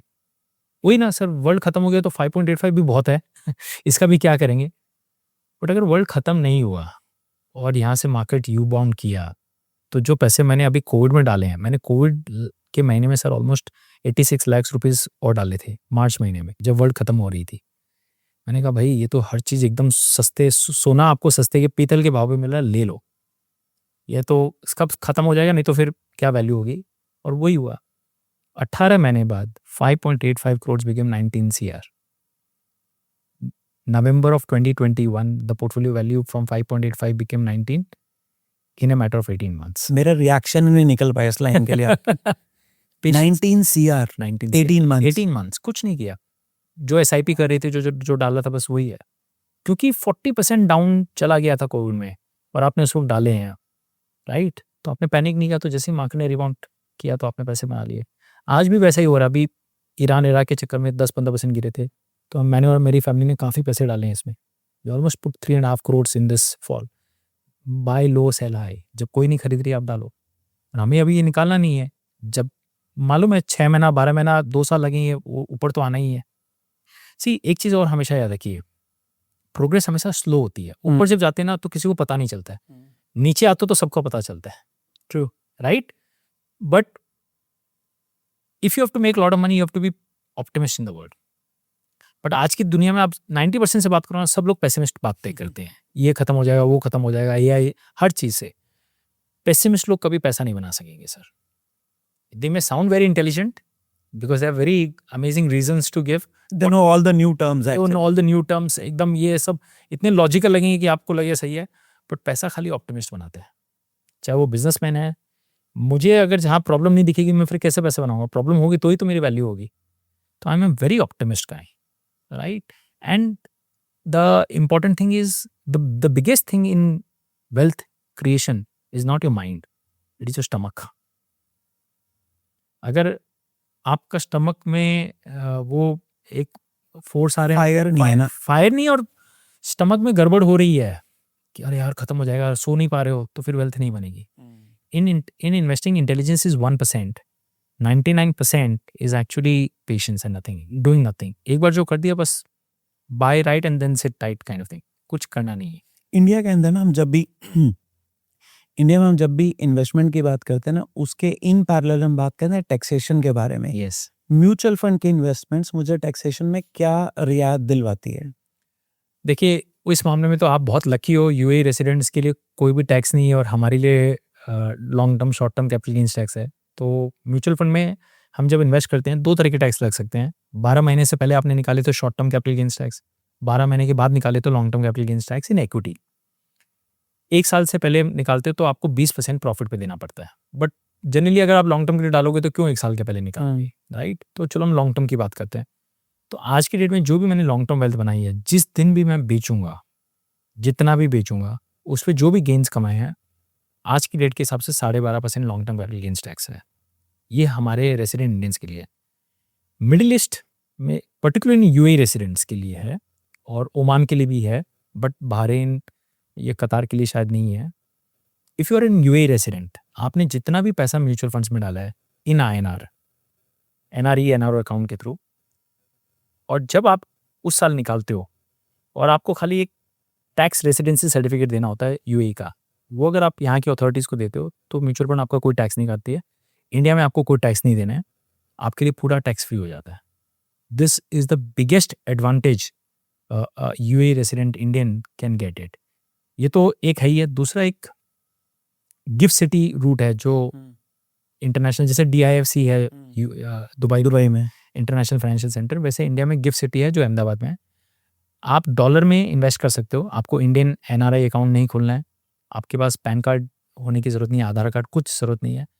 आप यूएई में अपने डॉलर अकाउंट से गिफ्ट सिटी में डॉलर में इन्वेस्ट कर सकते हो। जब आप पैसा निकालोगे तो यहाँ 1 रुपया भी टैक्स नहीं कटेगा और आपका होम कंट्री में वैसे भी टैक्स नहीं है, तो आपके लिए तो पूरा टैक्स फ्री हो गया। Wow! This is the biggest investment opportunity for UAE residents if they believe in India as an investment destination. Now, I may be biased. मैं इंडिया में करता हूँ तो मैं बिल्कुल biased हूँ। आज की डेट में मेरा पैसा 90% इंडिया में है और 10% चाइना में डाल के रखा है बिकॉज इट्स चीपर। मेरा 0% यूएस में है because I feel US is expensive. और मैं, ठीक आप कहने को कह सकते हैं बायस है, बट मैं बायस नहीं, मैं हमेशा डेटा देखता हूँ। मेरा अगर पिछले 15 साल में 15% रिटर्न बना है तो कोई ख़राब नहीं है सर, राइट? मेरा तो हिस्ट्री सामने दिख रही है, ट्रैक रिकॉर्ड दिख रहा है। तो इसी लॉजिक से मानता हूँ कि अगले 15 साल भी अगर 15% के आसपास बन जाता है तो बहुत वेल्थ बन गई है सर। तो क्या ये कहना सही होगा कि आपने मोदी गवर्नमेंट के अंदर बहुत पैसे बनाए? मैं इस चीज़ में मानता हूँ कि पैसे बनाने के लिए आपको गवर्नमेंट की कोई फ़र्क नहीं पड़ता। पैसे गवर्नमेंट नहीं बनाती सर, पैसे एंटरप्रेन्योर्स बनाते हैं। आप अग्री करेंगे, चाहे कोई भी गवर्नमेंट हुई हो, तो जो बिजनेस ओनर थे उन्होंने अच्छा काम किया, प्रॉफिट्स किए और आप उसके शेयर होल्डर्स तो आपने पैसे बनाए हैं। तो governments play maybe 2-3-5% role in an economy, in a corporate journey. 95-99% पैसा एंटरप्रेन्योर बनाता है sir. As a wealth advisor मुझे चुनना कौन सा एंटरप्रेन्योर सही है, ये कौन से 40-50 एंटरप्रेन्योर सही हैं जिनके ऊपर मैं लगाऊंगा दाव और वो मेरा पैसा बनाने है। आज पाकिस्तान में भी मान लीजिए इकोनॉमी बहुत ख़राब चली है, बट वहाँ पे अगर 50 कंपनीज अच्छा पैसा बना रही है तो that's a good way to invest. तो I have never given the importance of government. ठीक है, हाँ, अच्छी गवर्नमेंट होगी तो थोड़ा फास्ट हो जाएगा प्रोसेस, स्लो गवर्नमेंट होगी तो टाइम लगेगा। बट इंडिया में हम वैसे भी आज तक सुनते हैं कि the best government actually the government works at night, in the sense your economy works at night. तो किसी ने पूछा क्यों ऐसा, बोलते क्योंकि रात को तो गवर्नमेंट सोती है तभी इकोनॉमी चलती है। Otherwise government is actually a road blocker in that sense. But I have immense faith in the entrepreneurship culture of this country, and that is what I'm backing on, irrespective of who the government is. Vijendra, आप और मैं बात कर रहे थे US के बारे में इस समय, right? US as an economy is right now depending on one tweet by uncle Trump. So इस तरह की सिचुएशन में, इस तरह की वॉलेटाइल सिचुएशन में एज एन इन्वेस्टर मुझे किस चीज से सतर्क रहना चाहिए? देखिए, पहले बात है, अगर आपको बहुत पैसे बनाने हैं ना, तो you should make volatility your friend, you should not run away. मुझे वोलेटिलिटी बहुत अच्छी लगती है, क्योंकि अगर वोलेटाइल नहीं होएगा ना, आप पैसे, बड़े पैसे कभी नहीं बना पाओगे। क्योंकि मैंने आपको बताया ना, बाय लो सेल आई वोलेटिलिटी में आएगी। तो ऐसे टाइप के ट्रम्प तो is my biggest friend in that sense, क्योंकि ट्रम्प के एक ट्वीट से मार्केट रातों रात 5% 10% गिर सकता है। Someone like me will lap up those opportunities. तो मुझे, जब भी मैं इन्वेस्ट करता हूँ, मुझे ये मालूम है कि अगले 3 4 5 साल में ये 100 का 80 होएगा, 70 होएगा। मुझे जब 50 हो जाएगा तो उल्टा वो मेरे लिए बेस्ट टाइम है, मुझे और डालने हैं। तो मुझे वोलेटिलिटी बहुत अच्छी लगती है, और कोई भी लॉन्ग टर्म जो वेल्थ क्रिएशन जर्नी होती है ना, वो कभी भी ये वन स्ट्रेट लाइन नहीं होता, वो ये ऐसे होता है, साइन कर्व की तरह चलेगी। और जितना नीचे आएगी ना, उस वक्त हिम्मत है और पैसे हैं, अगर आप डाल पाओ, वो पैसे आपके सबसे हाईएस्ट ग्रोथ हो देंगे। तो अगर मेरी 1 लाख रुपए सैलरी है करेक्ट। इंडियन करेंसी में, और मुझे उसको इन्वेस्ट करना है हाँ। समय, तो किस तरह से मुझे अपने पोर्टफोलियो को सेग्रीगेट करना चाहिए? तो एकदम सिंपल है, जैसे मैंने बताया कि आप 4 5 गोल्स जो भी आपके आपने बना लिए 2026 में, 28 में, 30 में, 32 में, जो जितना शॉर्ट टर्म गोल हो उसमें आप ज़्यादा रिस्क नहीं ले सकते हो। वो सेफ होना चाहिए। 7 8 9% रिटर्न आए चलेगा, बट पैसा टूटना नहीं चाहिए, ताकि जब भी मेरे टाइम आए और वो मैं गोल यूज़ कर सकूँ। जितना लंबा गोल है उसमें आप वोलेटिलिटी हैंडल कीजिए। उसमें आज अगर आप कम पैसे भी डालें तो चलेगा, क्योंकि 2026 से 28 30 वाले गोल्ड में आपको पहले पैसे चाहिए, तो आपका ज़्यादा पैसा वहाँ जाएगा। और जैसे जैसे वो गोल्स खत्म होंगे, पैसे फ्री होते रहेंगे, तो आप ज़्यादा पैसा लॉन्ग टर्म वाले गोल्स के लिए डाल सकते हैं। तो कौन सी है ये एसेट क्लासेस जिनमें मेरा कम ग्रोथ होगी कि इनमें बहुत ज्यादा ग्रोथ तो जो सबसे सेफ एसेट क्लासेस, जिसको हम डेट बोलते हैं, एफडीज टाइप की हो गई, जिसमें बॉन्ड्स में पैसा जाता है, वहाँ पे आपको 6 to 8% रिटर्न आता है। फिर आपको अगर 10% रिटर्न चाहिए तो मल्टी एसेट क्लास हो गए, जिसमें इक्विटी, बॉन्ड्स, डेट तीनों हो गए, तो लगभग 10 11% का रिटर्न आता है।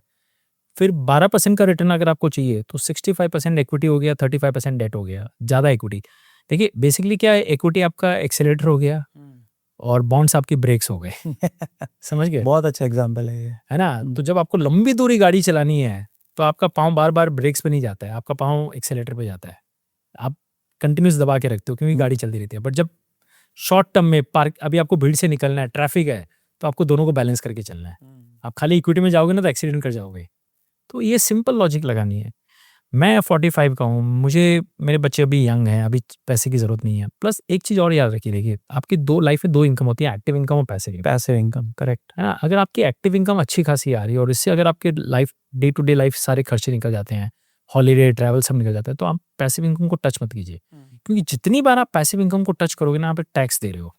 समवन लाइक अस, ठीक है, मिडिल ईस्ट में आपको एटलीस्ट वो फायदा है कि आपका टैक्स नहीं लग रहा है, बट फिर भी कहीं ना कहीं कंपाउंडिंग तोड़ रहे हो ना।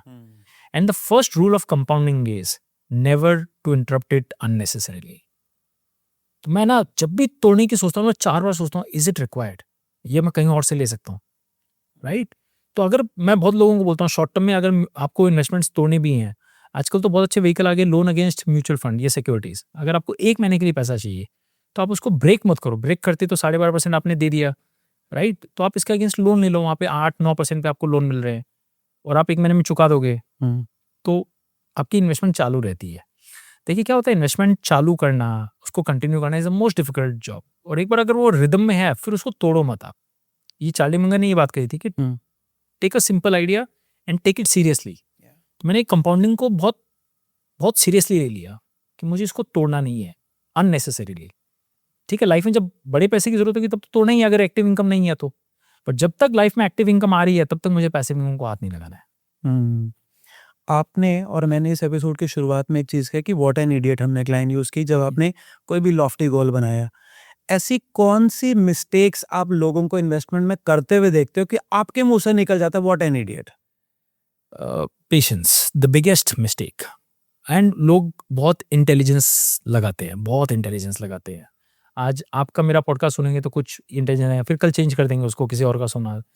तो लोग, everybody is in search of becoming rich much faster. उनको ना Quick money कल चाहिए। कल पैसे बनाने हैं। उनको बोलोगे ना सर 20 साल लगेंगे, नहीं यार इसमें मज़ा नहीं है, ये तो बोरिंग है। उनको एक्साइटमेंट चाहिए। Excitement is your biggest enemy. मैं हमेशा वो पड़ा हुआ है कहीं पे, एक्साइटमेंट चाहिए बहुत सारा तो लास वेगास चले जाओ, हम्म दुबई चले जाओ, वहाँ एक्साइटमेंट है कसिनोज में। But this has to be the boring thing. मैं अपना पोर्टफोलियो कभी देखता नहीं हूँ, मुझे कोई फर्क नहीं पड़ता है क्या हो रहा है। जब बहुत ज़्यादा गिरता ना तो बहुत अच्छी नींद आती है, अरे यार अब यहाँ डाल लें, अब पैसे डालने का टाइम आ गया। और जब बहुत ज़्यादा बढ़ा हुआ रहता है ना तो मुझे कोई खुशी नहीं है। हालांकि पेपर पे बहुत अच्छा रिटर्न्स है, पेपर पे वेल्थ बहुत अच्छी है, बट मैं उसको तोड़ने वाला ही नहीं हूँ, तो फिर क्या मतलब है। मैं सिर्फ 2 टाइम पे पैसों को हाथ लगाने के करता हूँ। इधर देयर एक्सट्रीम लेफ्ट, जब एकदम माहौल खराब है तब मैं लोगों को बोलता हूँ बॉस घर बेच के भी पैसे डाल दो यहाँ पे, that's a right thing to, but कोई करता नहीं है क्योंकि उसको हिम्मत नहीं होती है। In hindsight COVID was the best time to sell your house and put money, right, but हिम्मत चाहिए उसके लिए। एंड एक्सट्रीम राइट, जब मतलब आपका पोर्टफोलियो बता देगा कि आप 25% रिटर्न बना लिए हो, तो आपको पता है कि ये दिस टू शैल पास, ये भी नहीं रहेगा। तो ये 10% टाइम पे आपको खाली एक्शन लेना है, अदरवाइज आपको बने रहना है। आपको जितना कम छेड़छाड़ करोगे ना उतना ज़्यादा पैसा बन जाएगा। लोग हमारे पास आते हैं, सर हमारा मेरा बेस्ट प्लान बना दीजिए, मुझे बेस्ट फंड बता दीजिए। दुनिया में कोई बेस्ट फंड नहीं होता है, आपको बेस्ट इन्वेस्टर बनना है। बेस्ट इन्वेस्टर बनेगा तो ना आप कोई भी फंड से पैसा बना लोगे, I read it somewhere, the best fund is the one which works for you. Which works for you. तो आप उस चीज़ के साथ टिकोगे ही नहीं तो वो बेस्ट फंड क्या काम का, राइट। इसीलिए मैं लोगों को हमेशा कहता हूँ इंडेक्स फंड में डाल दो पैसा, until you find the best fund. ये डीएसपी का एक ऐड था, क्योंकि हर जन को क्या है कि मतलब ये है कि अगर आपका 18% है, इनका 20 है, इनका 22 है, मुझे 22 वाला चाहिए। ऐसा कुछ नहीं है, राइट। इनफैक्ट फिडिलिटी करके एक बहुत बड़ा फंड हाउस था, उनके जो स्टार फंड मैनेजर थे उन्होंने 14 साल की रिटर्न में 29% का रिटर्न दिया था उनके फंड ने। बट आपको पता है उनके इन्वेस्टर्स ने क्या रिटर्न बनाया था? 12-13%। फंड ने 29% का रिटर्न दिया है, बट इन्वेस्टर्स ने 12% बनाए हैं। क्यों? पहली बात, कोई भी इन्वेस्टर 29 साल टिका हुआ नहीं रहा। दूसरी बात, 29 साल जो 14 साल का पीरियड था वो 14 के 14 बेस्ट ईयर्स नहीं थे, कुछ बहुत बेस्ट थे, कुछ बहुत खराब थे। सारे इन्वेस्टर्स बेस्ट टाइम पे आते थे जब फंड ने ऑलरेडी बेस्ट रिटर्न्स दे दिया है। तो नेक्स्ट जो 2 साल होगा बहुत खराब रिटर्न होगा, और वो खराब फेज में सब निकल जाते थे और फिर गाली देते थे ये तो बेकार फंड है। आज की डेट में इंडिया में भी सब ये हो रहा है। बहुत लोग जो खुद से इन्वेस्ट कर रहे हैं हमारे पास आते हैं, हम कॉमन ट्रेंड देख रहे हैं, सब ने लास्ट ईयर के घोड़े पे पैसा लगाया हुआ था, जो ऑलरेडी अब जो जीत चुका था अब नहीं जीतने वाला है, और बोलते सर मेरा रिटर्न नहीं बना है। तो मैं हमेशा लगाता हूँ जो घोड़ा चला नहीं है, जिसको कोई सोच भी नहीं रहा है, और फिर वेट करना है, एक न एक दिन चलेगा और आपका पैसा बना के देगा। आज जैसे आईटी सेक्टर है, हालांकि this is not a recommendation, Indian IT sector काफ़ी गिरा हुआ है, मैं डाल रहा हूँ उसमें। They will bounce back. Sector कभी खत्म नहीं होता है ना, ठीक है, एक आध कंपनीज उसमें कम ज़्यादा हो जाएगी, बट जितना सस्ता हो रहा है उतना मार्जिन ऑफ सेफ्टी बढ़ रही है। This is how you make money. So the first idea is keep the entire process simple. अब लोग है ना इसको कॉम्प्लिकेट कर देते हैं पंकज जी। आप जब भी पैसों में इन्वेस्टमेंट की बात करते हैं, you are talking about keeping it very simple, you are looking at the data for the last 5-10 years also. Now I have AI agents with me, right, और कहा जा रहा है कि आने वाले 6 से 8 महीने में आप सारा डेटा उठाओ, एक क्लॉड के एजेंट को फीड कर दो, वो एजेंट आपके लिए पोर्टफोलियो मैनेजमेंट का काम कर सकता है। क्या ये एडवाइजेबल है? कर सकता है, बिल्कुल। आप आज भी कर सकते हो, क्लॉड में डालो सब बता देगा। बट आपने कभी क्लॉड की लास्ट लाइन पढ़ी है? नहीं। Please consult your financial advisor before investing.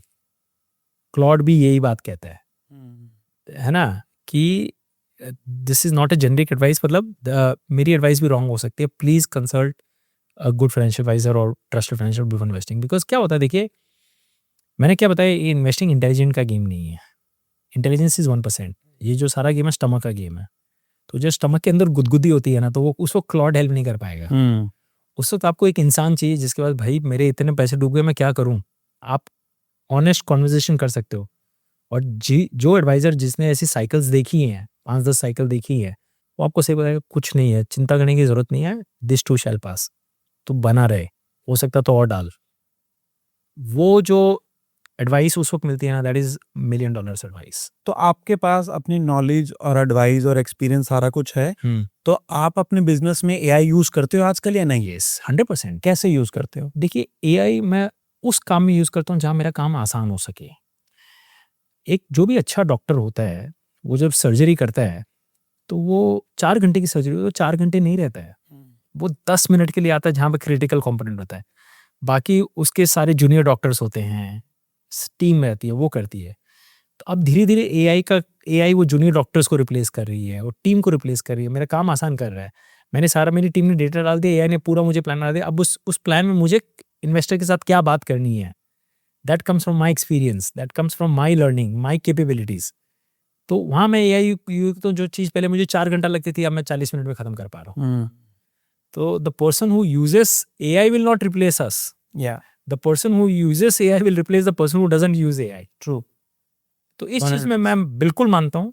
तो और हमेशा मैं ये मानता हूँ कि आज मुझे 22 साल हो गए, तो ऐसा नहीं कि मुझे सब कुछ आता है, मुझे भी सीखना है। मैं भी हर रात पढ़ता हूँ, देखता हूँ और यूज़ करता हूँ कि कैसे और बेहतर बन सकूँ।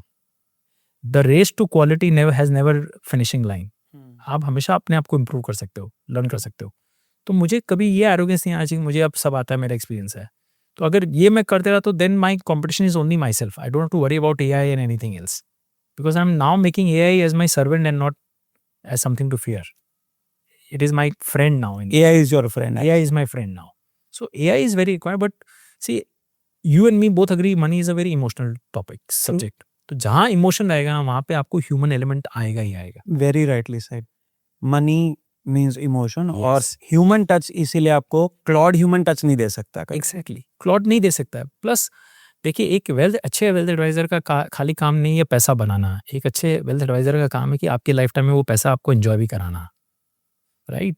तो जब आपने बना लिया तब फिर at least I can come and से, आप तो क्लॉड में डाल दोगे कि मेरे पास 150 करोड़ बने, मैं कहाँ डालूं। क्लॉड ये नहीं कहेगा आपको क्यों डालने हैं पैसे, खर्चे करो, जाके गाड़ी खरीदो। बट ये एक ह्यूमन एडवाइजर आपको बोलेगा।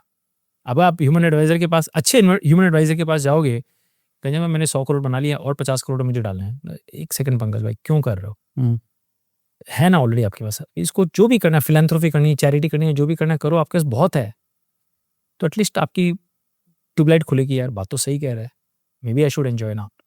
This is where good conversations come because of the experience, which at least I doubt कि आज क्लॉड कर पाएगा। वैसे एक बहुत अच्छे और सुंदर राइटर है, हाफ एकर नाम है उनका, और उन्होंने एक चीज के बारे में बात की, मनी हीलिंग। आपने सुना इस टॉपिक के बारे में? मैंने सुना नहीं है, बट मैं इस चीज को मानता हूँ कि यू नो वेल्थ का फाइनल पर्पस होना चाहिए लास्टिंग फाइनेंशियल पीस। अगर आपके पास सुकून नहीं है ना, तो कितनी भी वेल्थ बना लीजिए आपके लिए कोई मायने नहीं रखती है। वेल्थ की क्या डेफिनेशन है आपके according? See, wealth to me is something that money can buy time for me, that is wealth. Wealth gives me choices, freedom. देखिए, आज मुझे आपके साथ पॉडकास्ट करना है, तो ये मेरी चॉइस होनी चाहिए कि do I like having conversation with you. It's not suppose to be क्या कहते हैं ना कि मजबूरी नहीं होनी चाहिए सर, यू नो। एंड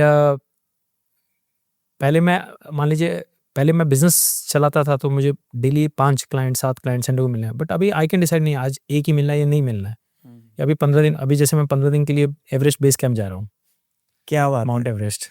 ये तो मैंने एक्सपेक्ट ही नहीं किया था कि फाइनेंशियल डिस्कशन के बीच में मैं एवरेस्ट बेस कैंप की बात करूंगा। तो सर देखिए, क्या होता है कि अगर कंपाउंडिंग करनी है ना, तो टाइम देना पड़ता है। टाइम लॉन्जिविटी है, टाइम पैसा तभी होने का जब लॉन्जिविटी है। लॉन्जिविटी तभी होगा जब आप पहाड़ों में जाओगे, मोबाइल डिटॉक्स रखोगे। तो आप मैं दिन भर अगर बात करते करते आप शिवजी के पास मिलने जा रहे हो, ये क्या समझ नहीं आया मुझे। सर शिवजी के पास मैं सितंबर जा रहा हूँ, वहाँ अपॉइंटमेंट सितंबर का लिया हुआ है कैलाश मानसरोवर का जी। अभी उनके सागर माथा जो पार्क है वहाँ जा रहा हूँ। तो बेसिकली क्या है कि I always believe if money can buy happiness, buy it. True. So today fortunately I have reached a stage where I can buy this happinesses. मुझे ये करना है। आज की डेट में हेल्थ भी साथ में दे रही है, एनर्जी है, एक उमंग है, तो कर ले। 60 में 100 करोड़ बन जाएंगे, इडियट भी बन जाऊंगा, लेकिन फिर वो बोलेंगे ये इडियट था, उसको गया नहीं था। तो वैसा इडियट नहीं कहलाना है। तो हर चीज़ का लाइफ में टाइम आता है, वो उस वक्त कर लेना चाहिए। तो इसीलिए मैं हमेशा मानता हूँ कि घर मैं आज नहीं खरीद सका, मुझे कोई अफसोस नहीं है, but I like to live king size. मैं 5 साल पहले दुबई गया था, तो बुर्ज खलीफा जो होटल है ना 7 स्टार, बुर्ज अल अरब, उसमें गए थे। उसमें ना एक घंटे का ओरिएंटेशन टूर होता है। तो हमने पैसे देके शैम्पेन वगैरह सब पिलाते हैं आपको, स्वीट प्रेसिडेंशियल स्वीट सब दिखाते हैं। और फिर मैंने ना और वो फोटोग्राफी करते हैं, और उसके उन्होंने कुछ पता नहीं 200 दिरहम्स मांगे थे। या तो लोग आजकल बोलते हैं ना, फोटो ले ली, ये प्रिंट फोन में है तो सही है। क्यों है? तो मैंने बोला नहीं, मैंने वाइफ और बच्चों को तो प्रिंट करवानी है। उन्होंने मुझे एल्बम के साथ दिया। मैंने बोला मालूम है क्यों? ये एल्बम मुझे सामने रखना है कि एक दिन अपने को ये स्वीट वगैरह में रहना है, मैनिफेस्टेशन, राइट? और बहुत जल्दी रहना है। तो इतने पैसे बना लो कि you don't have to be king to live king size. तो आज मैं दुबई में बेस्ट घर नहीं खरीद सकता, बट अगर मैं रेंट पे रह सकता हूँ तो मुझे आज रहना है। मैं 15 साल बाद नहीं रहूँगा, राइट? 15 साल हो सकता है मैं खरीद लूँगा, बट आज रह तो रहा हूँ। तो कुछ चीज़ें जो मैं आज कर सकता हूँ, मुझे आज ही करनी है। ये माउंट एवरेस्ट है, ये जो भी है, पैसे तो बनते रहेंगे। और मैं दिन भर पैसों के बारे में सोचूंगा तो पैसे कभी नहीं बनेंगे। इसीलिए 15 दिन मेरे पास ना मोबाइल फोन रहेगा ना एक्सेस रहेगा, मतलब as in because you are in the mountains, right? That gives time to renew thinking वगैरह। तो ये बहुत ज़रूरी है ऐसे बीच में ब्रेक्स लेने का। That is wealth to me. और मुझे कोई टेंशन नहीं है बिजनेस आएगा नहीं आएगा, ये सब तो चलते ही रहते हैं लाइफ में। तो money, if money can by time, अगर मेरे पास बहुत पैसे हैं बट मैं टाइम ही खरीद नहीं पा रहा हूँ, मैं उस रैट रेस में हूं, तो फिर वो पैसों का मतलब क्या है? तो मैं हर साल में कम से कम 60 to 90 days I am actually away from my work. 60 to 90 days either on some family occasion, wedding. हमारी बहुत बड़ी फैमिली है तो कहीं ना कहीं मिलना आना जाना रहता है। हमको स्ट्रेस लेते ही नहीं है। जब काम करना है तो काम करना है, चाहे संडे भी हो, और जब छुट्टी लेनी है तो छुट्टी लेनी है, चाहे मंडे भी हो। कोई फर्क नहीं पड़ता है। अच्छी बात है। So the day you control your calendar, you are rich. Wow, beautiful line. The day you control your calendar, you're rich. You're rich. I will decide what will go in my calendar. Do you read a lot of books? I read a lot of books, but more than that, I watch a lot of podcasts, which is in some Equally sense like, interesting. yeah, getting knowledge. मतलब मुझे ना आपसे बात करके, आपने जब starting में बोला कि पंकज ये ना बहुत ही फिल्मी इंट्रोडक्शन थी, बट आपकी बातें सुन के ना मुझे ऐसे लगता है कि कभी मैं अमोल पालेकर की बात सुन रहा हूँ, कभी मैं करीना कपूर की बात सुन रहा हूँ कि मैं अपनी फेवरेट हूँ, राइट? कभी मैं वो सुन रहा हूँ कि भाई भगवान जी मेरी लाइफ को ना प्लीज बोरिंग बना दो। तो boring investment is very interesting, आप ये बोल रहे हो। yes, आपके अकॉर्डिंग ऐसी कौन सी 3 मूवीज हैं जिन्होंने आपके ऊपर बहुत इम्पैक्ट छोड़ा, और इसमें आप वन इडियट का नाम नहीं ले सकते? बिल्कुल। सो 3 इडियट्स फॉर श्योर है, कहीं ना कहीं इडियट फिट कर दिया मैंने। बहुत इंस्पिरेशनल है, मतलब जो सीखने को मिला है काफ़ी लाइफ लेसन्स बहुत सिंपल तरीक़ों से। मैं अपने काम में भी वही सोचता हूँ कि मुझे ना एक्सेलेंस के पीछे भागना है। मुझे मतलब हर चीज़ में क्वालिटी, अपने आप को चैलेंज करना है, तो ही मज़ा है लाइफ में। और भगवान ने ना आपको बहुत स्ट्रेंथ दी है। हम अपने आप को ना कभी अनकवर नहीं कर पाते हैं, हम कंफर्ट जोन में चले जाते हैं। तो ऐसा नहीं कि अब वेल्थ बना ली तो अब कंफर्ट जोन में रहना। मुझे at every stage of life I want to make it uncomfortable so that you can force to think new. तो मुझे बावर्ची मूवी बहुत अच्छी लगी, राजेश खन्ना वाली, क्या बिल्कुल। बात है। पैसे बने ना बने, अच्छे इंसान तो बन जाए, राइट? मैं मेरे बच्चों को यही मैसेज देता हूँ कि आई विल नेवर जज यू बाय सक्सेस, की whether you become a doctor और एन इंजीनियर और whatever. If you can become anything in the world, be kind. अगर आप ये कर लोगे ना तो मुझे बहुत खुशी होगी। भले ही आप ऑर्डिनरी इंसान की तरह रह रहे हो, मुझे कोई ये नहीं होगा कि मेरे बच्चे कुछ बन नहीं पाए, right? And final thing is this thing की जिंदगी ना मिलेगी दोबारा, राइट? एक ही लाइफ हम सबके पास में, create as many memories as you can. क्योंकि जब हम 70-80s में रहेंगे ना तो वो खाली मेमोरीज ही है जो हमें जिंदा रखेंगी। बाकी कोई और चीज़ों की वैल्यू नहीं रहेगी। मतलब पैसे वगैरह, आपको कोई रिग्रेट नहीं रहेगा कि काश मैंने ये कर लिया होता, काश। And last thing I want to tell through this show to all our viewers कि live a life of your own. Don't live a life which बाकी क्या सोचेंगे, लोग क्या सोचेंगे। अनफॉर्चुनेटली हम सब लोग है ना वो लाइफ एक बाहर लेके चलो थे कि अगर मैं ये करूँगा तो ये क्या सोचेगा, मैं ये करूँगा तो वर्मा जी क्या सोचेंगे। बस वो काम करो जो आपको अच्छा लगता है। आज मेरे पास घर नहीं है, मुझे कोई फ़र्क नहीं पड़ता लोग क्या सोचेंगे। मैं आज भी लोकल ट्रेन में ट्रैवल करता हूँ, मुझे कोई फ़र्क नहीं पड़ता लोग क्या सोचेंगे। Something that gives me happiness, something that is that. And ऐसा नहीं है कि बहुत पैसे आ गए तो I always think about environment also कि just because I can buy this thing जरूरी नहीं है कि मुझे if it is causing problem to the environment I should not buy it. मतलब जनरली आप अग्री करते होंगे, जैसे हम बहुत रिच बनते जाते हैं ना, हम एनवायरनमेंट की बातें बहुत करते हैं, फॉलो नहीं करते. वो Yeah. वही जो बड़ी बातें करते हैं वो फर्स्ट क्लास में एयरलाइन में ट्रैवल करेंगे, बड़े बड़े वो करेंगे, बट वो एनवायरनमेंट फॉलो नहीं करते हैं. हमारी एक रिस्पॉन्सिबिलिटी है कि why become a liability on planet this thing. तो अगर मैं वो कर सकता हूँ by using public transport. See the idea of using public transport is not to save money. Of course you are being more responsible, you are not adding more traffic to the whole problem, but even environmentally it is sensitive, it is helpful. And somehow it also keeps you modest. It keeps you modest. आपको याद करवाता है कि आपकी journey यहीं से शुरू हुई थी Exactly. और ये आपकी जर्नी ऐसे ही चलनी चाहिए. हाँ. तो if you can be rich and yet be simple ना, you'll be valued even more. Very true. Rich करके शो ऑफ किया तो फिर क्या मतलब है सर? देखो, जब मैंने इस पॉडकास्ट के बारे में पढ़ना शुरू किया और मुझे पता चला कि मुझे आपको होस्ट करना है ना, मुझे लगा हम इसमें स्टॉक्स की बात करेंगे, आईपीओ की बात करेंगे. मैंने बिल्कुल नहीं सोचा था कि हम इसमें एवरेस्ट की बात करेंगे, हम इसमें करीना कपूर की बात करेंगे और हम इसमें ये बात करेंगे कि simplicity is the biggest virtue. So, मैंने आपको बताया ना कि जिंदगी ना मिलेगी दोबारा, तो मैंने 3 बार स्काई डाइविंग की है. तो और एक चीज़ हमेशा याद है कि ये सब सारी चीज़ों में ना बहुत पैसे नहीं लगते हैं. तो हम लोग कई बार अनफॉर्चुनेटली हम लोग लाइफ में जो बहुत बड़ा गोल होता है, खासकर घर के पीछे हम इतनी एनर्जी और पैसे लगा देते हैं कि हम बाकी चीज़ों को कॉम्प्रोमाइज़ कर जाते हैं. तो मुझे ट्रैवल है, मुझे नई दुनिया देखनी, नए लोगों से मिलना, नई चीज़ें सीखनी, वो मेरे लिए रियल वेल्थ है. राइट? एक्सपीरियंसेस जो आप कहते हैं, the best things in life are not things, they are experiences. True. Right? And इन सब की चीज़ में एक ही प्रॉब्लम है कि इन सब की एक एक्सपायरी डेट होती है, लिमिट होती है. आपकी बॉडी साथ नहीं देगी. अभी एवरेस्ट बेस कैंप जा रहा हूँ तो 15 दिन चलना पड़ेगा, बिकॉज आपके पास ब्लड प्रेशर, अस्थमा नहीं है तो ही आप कर पाओगे, नहीं तो आपको अलाउ ही नहीं करेंगे. तो you have to find that balance. पूरे लाइफ का एक ही सारा है कि everything has to be in balance, in moderation. क्या कर रहे हो आप इडियट बनाने के लिए दुनिया में? बहुत अच्छा सवाल है, बहुत डीप सवाल है. तो ये मकसद खाली ये नहीं था कि मुझे 100 करोड़ बनाने हैं. ये मकसद था कि इस 100 करोड़ से एक चिंगारी मैं निकाल सकता हूँ क्या, जो पूरी दुनिया में रोशनी फैला दे. नॉट आग, रोशनी. और कैसे कर रहे हो आप ये? बहुत सिंपल है. 5 साल में गाड़ी आ जाएगी, 5 साल में 100 करोड़. 2 माइलस्टोन है. 50th बर्थडे से पहले 120 करोड़ बनाने हैं, नॉट 100, ताकि वो 20 करोड़ की गाड़ी खरीद सकूं और 100 करोड़ पे रह सको आप. ये 20 करोड़ की गाड़ी हाईएस्ट एंड रोल्स रॉयस का खरीदने का अच्छा कस्टमाइज्ड, और दुनिया में कोई भी इसमें बैठ सकता है. वन इडियट ऐप लॉन्च करना है कि ये मूवी ने मुझे इंस्पायर किया. अब रियल स्टोरी से मैं कितने लोगों को इंस्पायर कर सकता हूँ.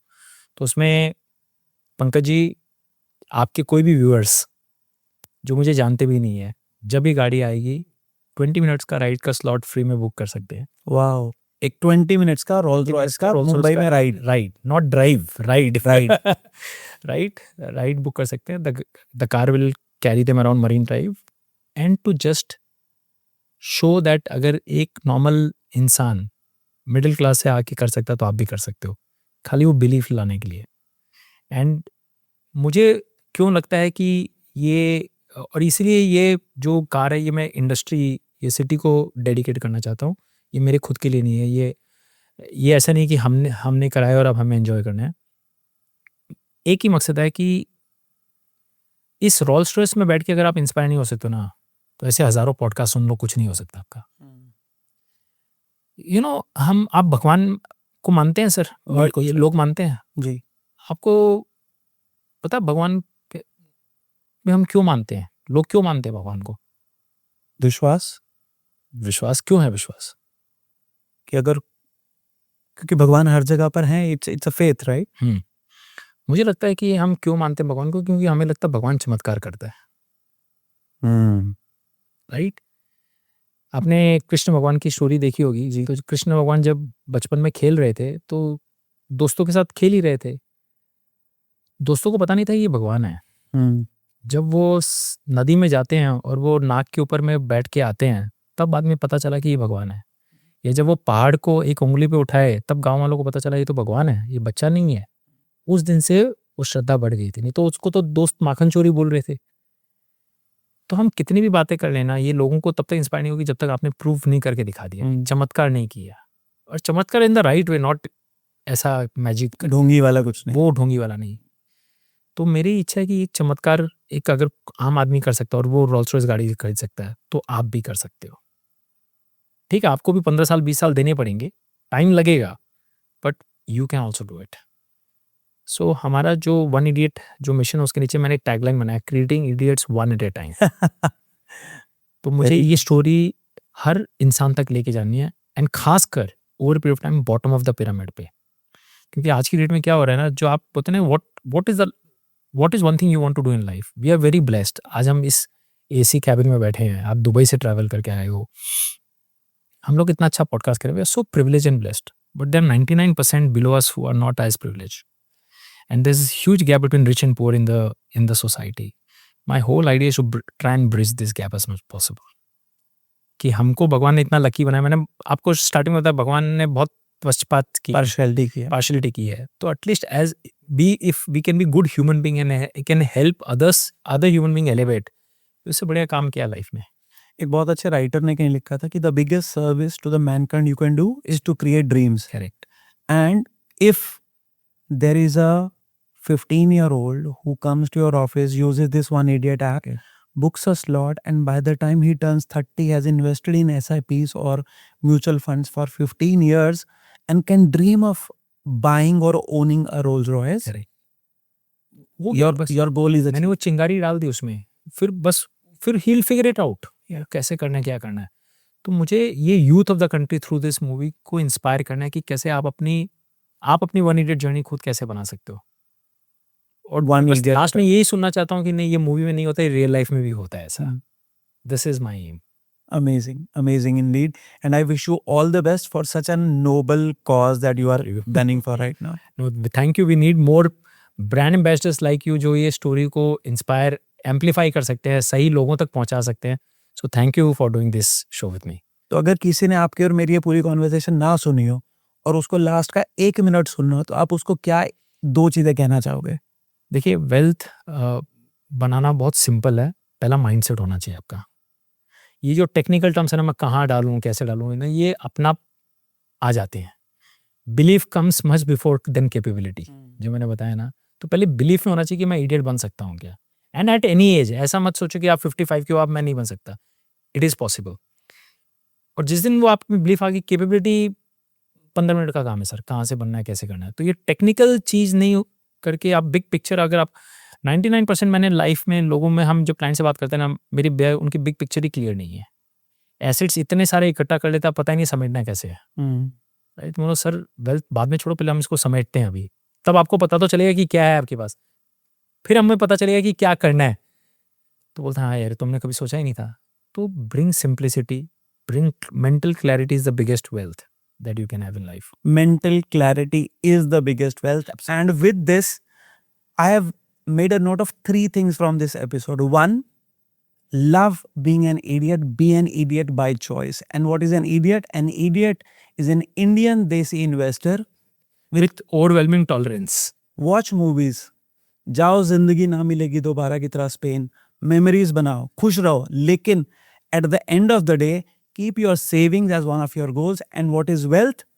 For watching this episode, that is something. If you had the time to watch this episode, you are a wealthy person indeed. Which part of Gajendra's journey you identified with the most? Please let us know in the comments. And yes, I will mention in the captions how can you contact this idiot in the studio with us today. Thank you so much for watching Project Life with Simply Pankaj.